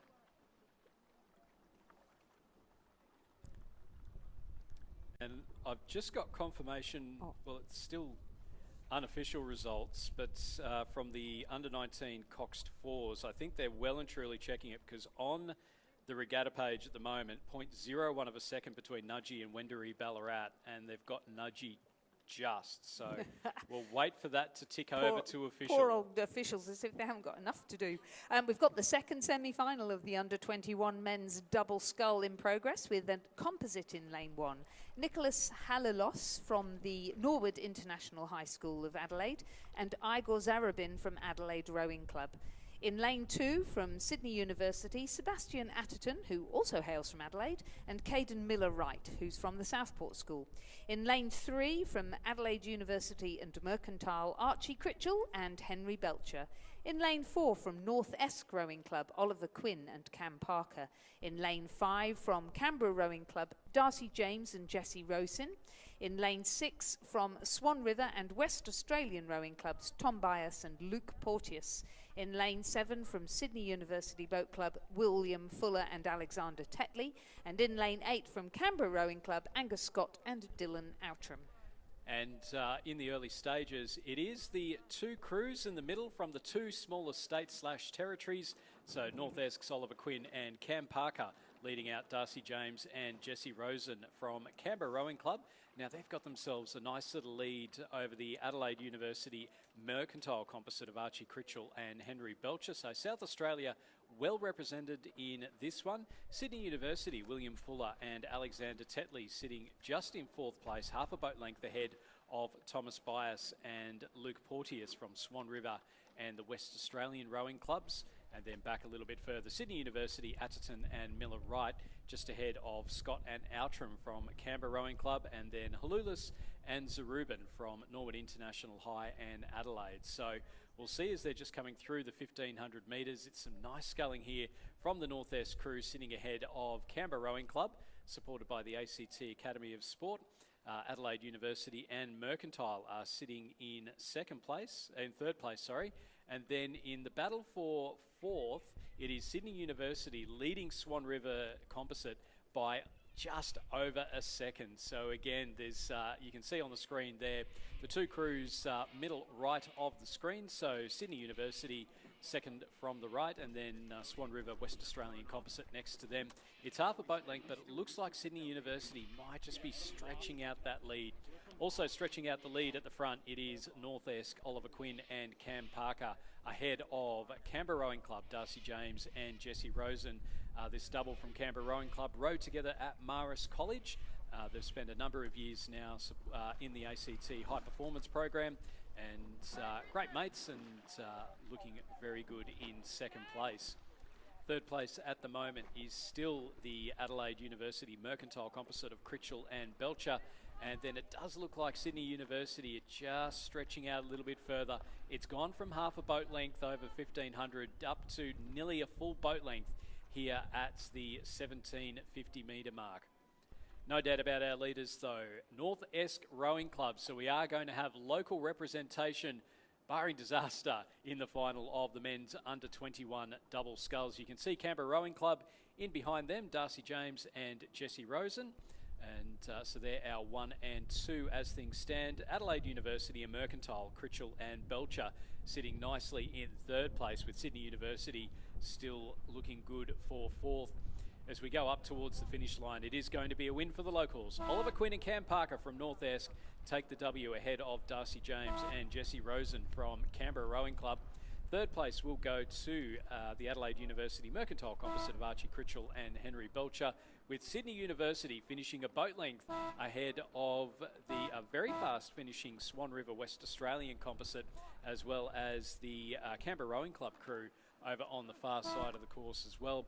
They in turn finished ahead of the Sydney University crew of Atherton and Miller Wright, and then the Adelaide Norwood International High crew of Halulis and Zarubin. So they finished in 7th, and then the Sydney University crew back in 8th place. And it is official results, Lizzie, from the second repechage of the under-19 men's Coxed Fours.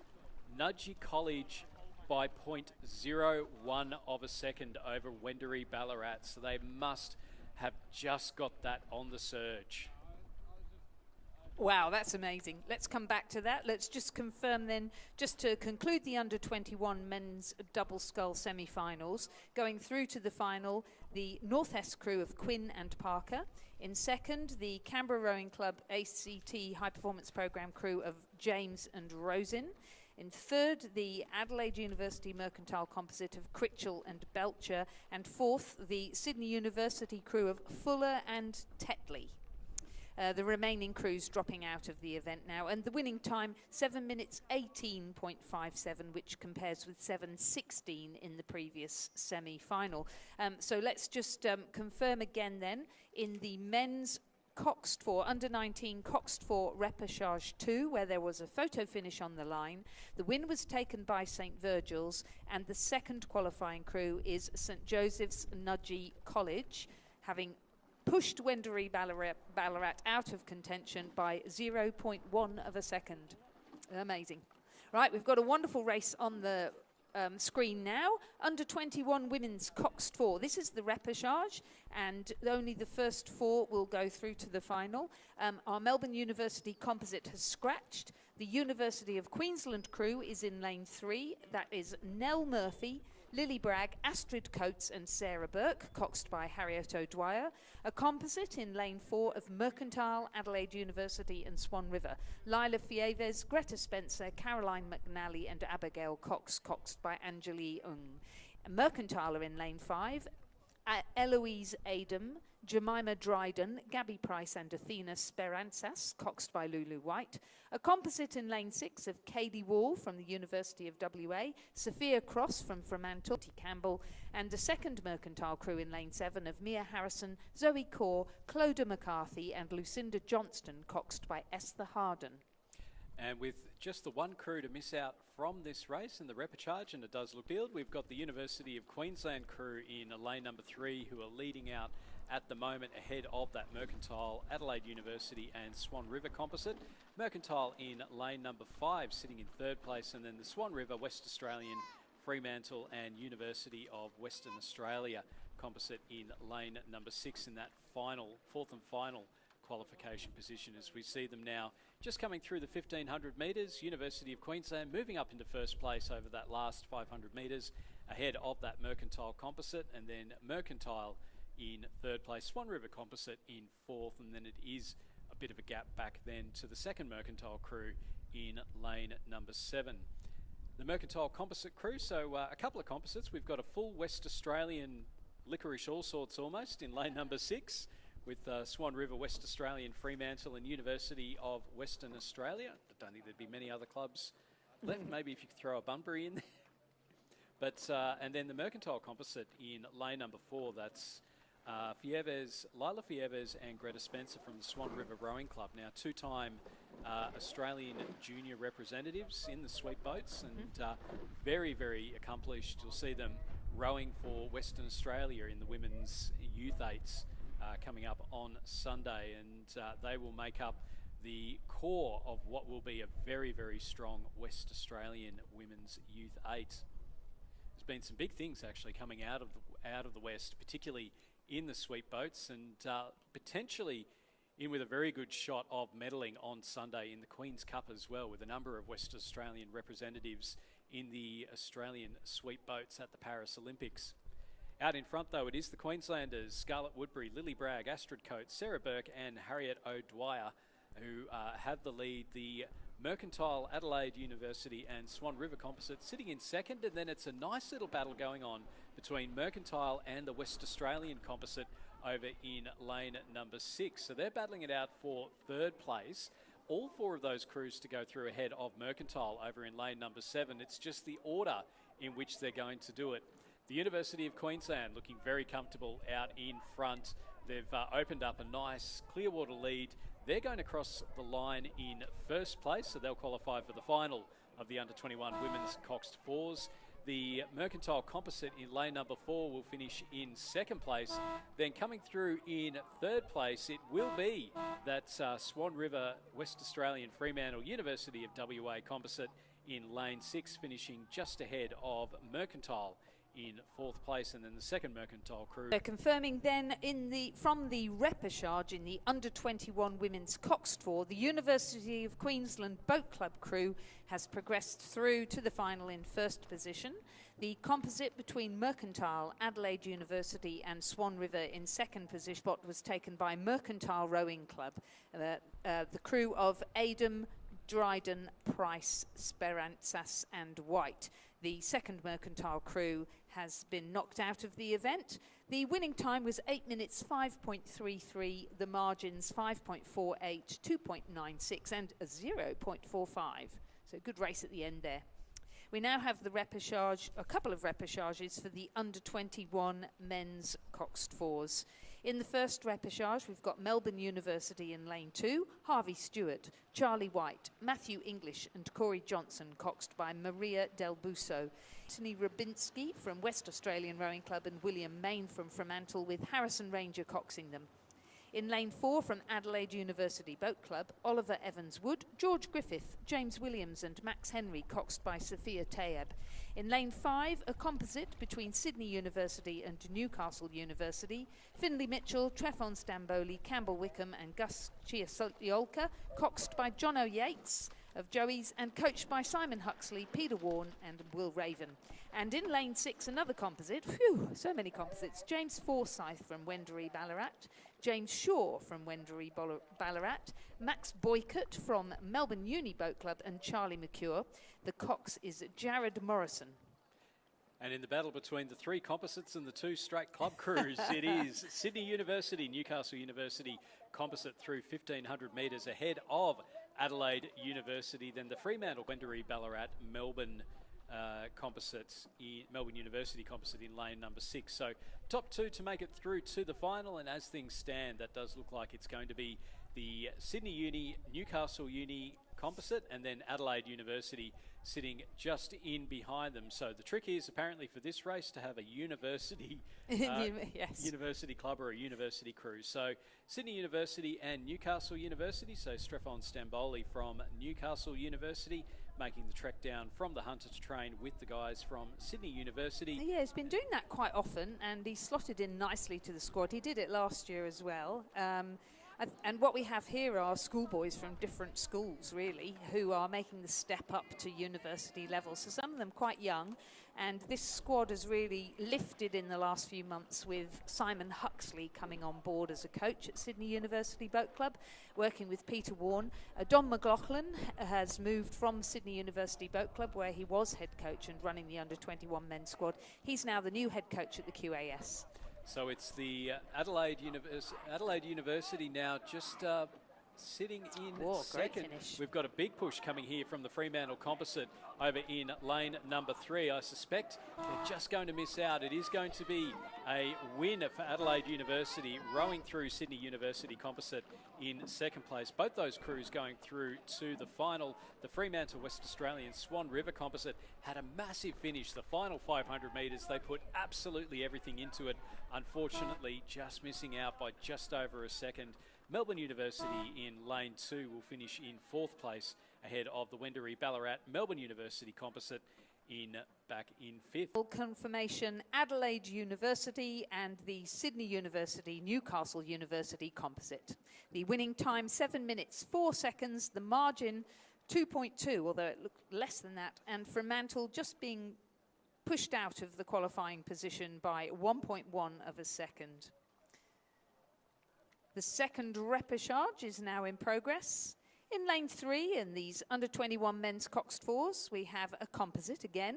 Rowan Sanderson from Tasmania University with Falcon Palmer from the same club. Joseph Thine from UQ and Jed Galley from the Southport School. Oh, he's written down there as Surfers Paradise Rowing Club. I know he is training there, so let's go with Surfers Paradise.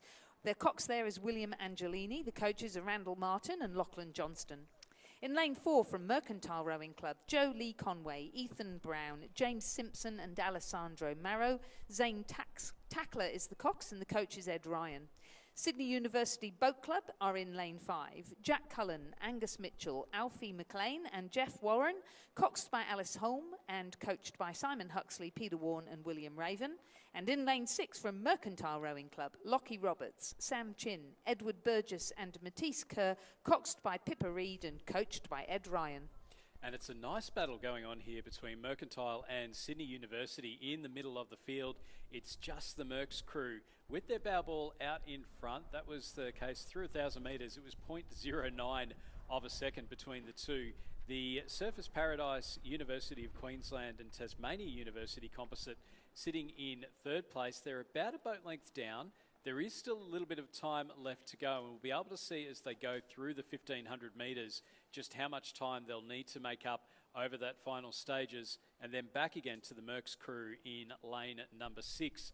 That's another boat length back again. So none of the crews completely out of it yet, but the battle's certainly on between Mercantile and Sydney University, as we just see Mercantile again. Every time they just get out to half a canvas, out to a canvas lead, Sydney University push back again. Cullen, Mitchell, McLean, Warren and Home up against the Merckx crew of Lee Conway, Brown, Simpson, Murrow and Tackler. And again, we'll see a number of these rowers rowing for their states on Sunday. Sydney University there just with that lead, and it keeps changing. It keeps going from stroke to stroke between Sydney University and Mercantile. Now, if the Surfers Paradise Composite is to try and make up some ground, they're going to have to start sprinting soon. It's 4.5 seconds back to third place, and then a few seconds back again to Mercantile in fourth. So it's, as you can see there, it's just a little bit over a boat length. It might just be a touch too much, particularly when you've got these two crews having a lovely battle paddle the entire way down the course. It looks like Mercantile still with their bow ball out in front. It's out to about a canvas now. Sydney University need to make up over Mercantile. They're both sitting in their qualification positions, and in the bucket rig of the Surfers Paradise Composite, are they just making up a little bit of ground now? They're in now to the final 250 metres. Sydney University on your screen there, Jack Cullen in the bow seat. Mercantile now with Joe Lee Conway sitting in there, and you can see Merckx just sitting ahead. It's a canvas. It's not much more than that. Surfers Paradise Composite, plenty of work to do. I suspect that even with a sprint, they may struggle to make up that ground over the final 175 metres or so. But the entire way down the course, it has been Mercantile against Sydney University. Mercantile keeping that bow out in front. Sydney University looking off. They don't need to push themselves too hard. It's always nice to get the win, but they are both in those qualification positions. Mercantile just walking away with it a little bit at the end, extending that lead out to half a boat length. A win for Merckx, second to Sydney University, third to the Surfers Paradise Composite, and fourth to the second Mercantile crew. So Mercantile and Sydney University going through to the finals. And a slightly quicker time in that repechage than the one previously. The first rep was 7:04. This one was 6:58. Very close indeed between Mercantile and Sydney University, and they go across that line in that order. Mercantile taking out first position, Sydney University Boat Club second, progressing through to the final, and just missing out will be the Surfers Paradise Composite and Mercantile by 1.71, 1.53 it is now, the margin between the Mercantile and Sydney Uni crews. Under 23 women's double scull repechage has been cancelled. Our next race then is number 268 on the programme, which is the repechage for the open men's double scull. Here, the first four will progress to the final and the rest will be eliminated. No B final. In lane two, we've got a composite again. This time Wendouree, Ballarat and Adelaide University.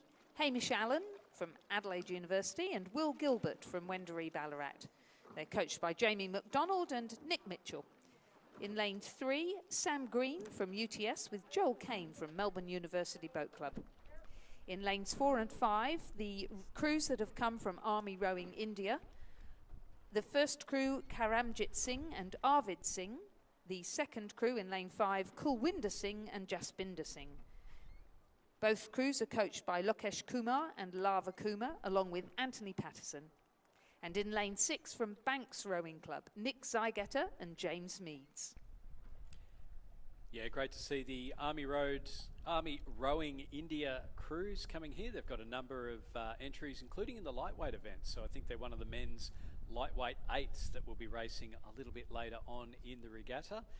They've been doing a lot of work with ADF Rowing based down in Canberra, and I think quite a few of them have been using the ADF Rowing oars and doing some training down there. So you can see the two rowing sides, Sam Green and Joel Kane from UTS and Melbourne University, and then off on the right-hand side, Nick Zygetta and James Meads from the Banks Rowing Club with a very distinctive pink zooties and pink oars. Conditions have levelled out very, very nicely. It was only a couple of hours ago that it was about 26 km/h headwinds. We had some of our single sculls winning in a time of around 10 minutes or so, but now the conditions well and truly flattened out, as is always the case. They flatten out for the bigger boats and they're rough as guts for the smaller boats, for the singles and the pairs. But we are now underway. This is race number 268. It's the Repechage for the Open Men's Double Sculls. First 4 to go through to the final, so it is just the one crew that misses out. So it's always that little bit of pressure. We can see all of our crews getting off to a fantastic start. What a great view that is from the start line. And as we see the drone footage, and I think one of the things I'm most upset about, the starting pontoon, you can see our crews out on the course, and then in behind that start line, that beautiful tree-lined valley in behind the start where they've got the warm-up area. It just looks an absolute treat, and there is a very good reason why we're all saying that it is beautiful Lake Barrington, because right now with the sun out, the wind died down, the sun glistening off the water, it is absolutely stunning, and there's probably nowhere else that you'd rather be. Out on the water, we've got the 5 crews. This is our final race of the morning session of day 3 of the 2025 Australian Rowing Championships. It's just the one crew to miss out on this one, and at the moment, as they come up towards the first timing point, you can see the timing hut there on the left-hand side. They'll pick up the timers, the volunteers, as they go for the lunch break, and then drop them back off at the 500. But at the moment, it is Banks leading the 2 Army rowing crews from India in lanes 4 and 5. They're sitting in 2nd and 3rd. The Wendouree, Ballarat and North S crew sitting in Adelaide University crew sitting in 4th place, and then it's second back to Melbourne University and UTS Haberfield. So that's Sam Green and Joel Kane sitting towards the back of the field at the moment. You can see them up there. It's a nice even race. It's not quite Razor's Pashmina, but certainly not a lot to pick between our leading crews through these early stages. So no crew completely dropped out the back as yet, but it is plenty to do for Sam Green and Joel Kane from UTS and Melbourne University. So on the left-hand side, we've got the Wendouree, Ballarat, Adelaide University crew of Allen and Gilbert.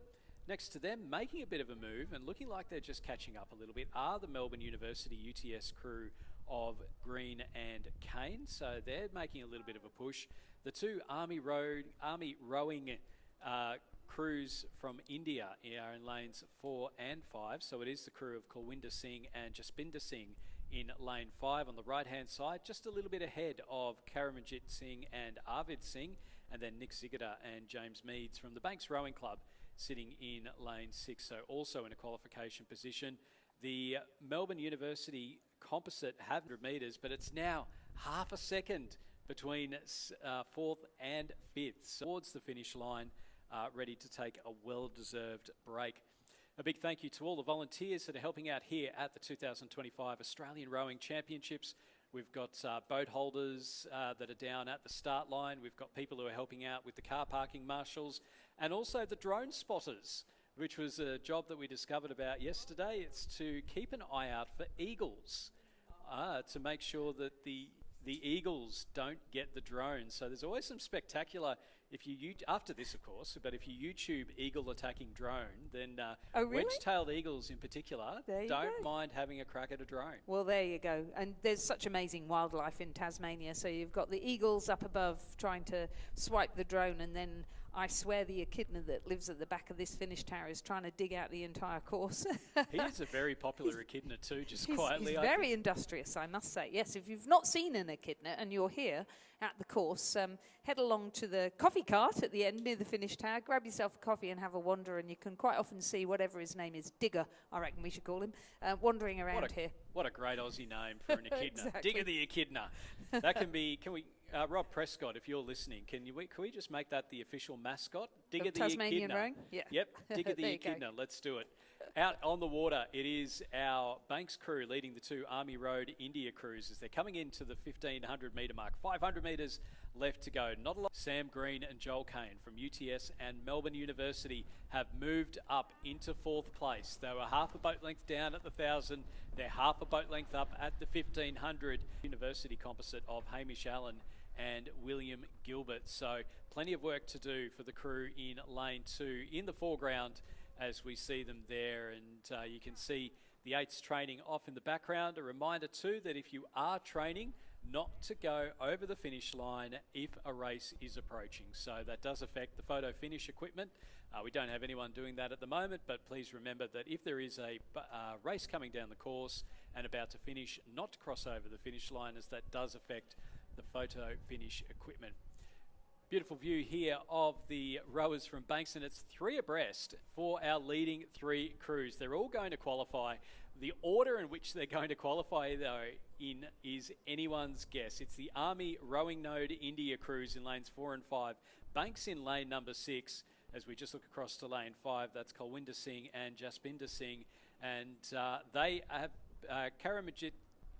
Karamit Singh and Arvid Singh potentially just getting their bow balls out in front, closest to us here at the grandstand. Our leading 3 crews coming up to the line. They've had a great battle paddle the entire way down the course in the repechage of the Open Men's Double Scull. It's down to the final sprint to the line. It's the 2 Army Rowing India crews that have got themselves out in front. It's going to be 4, 5, 6. It's Karamit Singh and Arvid Singh beating out Kulwinder Singh and Jaspinder Singh from Army Rowing Node India. Nick Ziegler and James Meads finish in 3rd, and then 4th and final qualification position goes to Sam Green from UTS and Joel Kane from Melbourne University.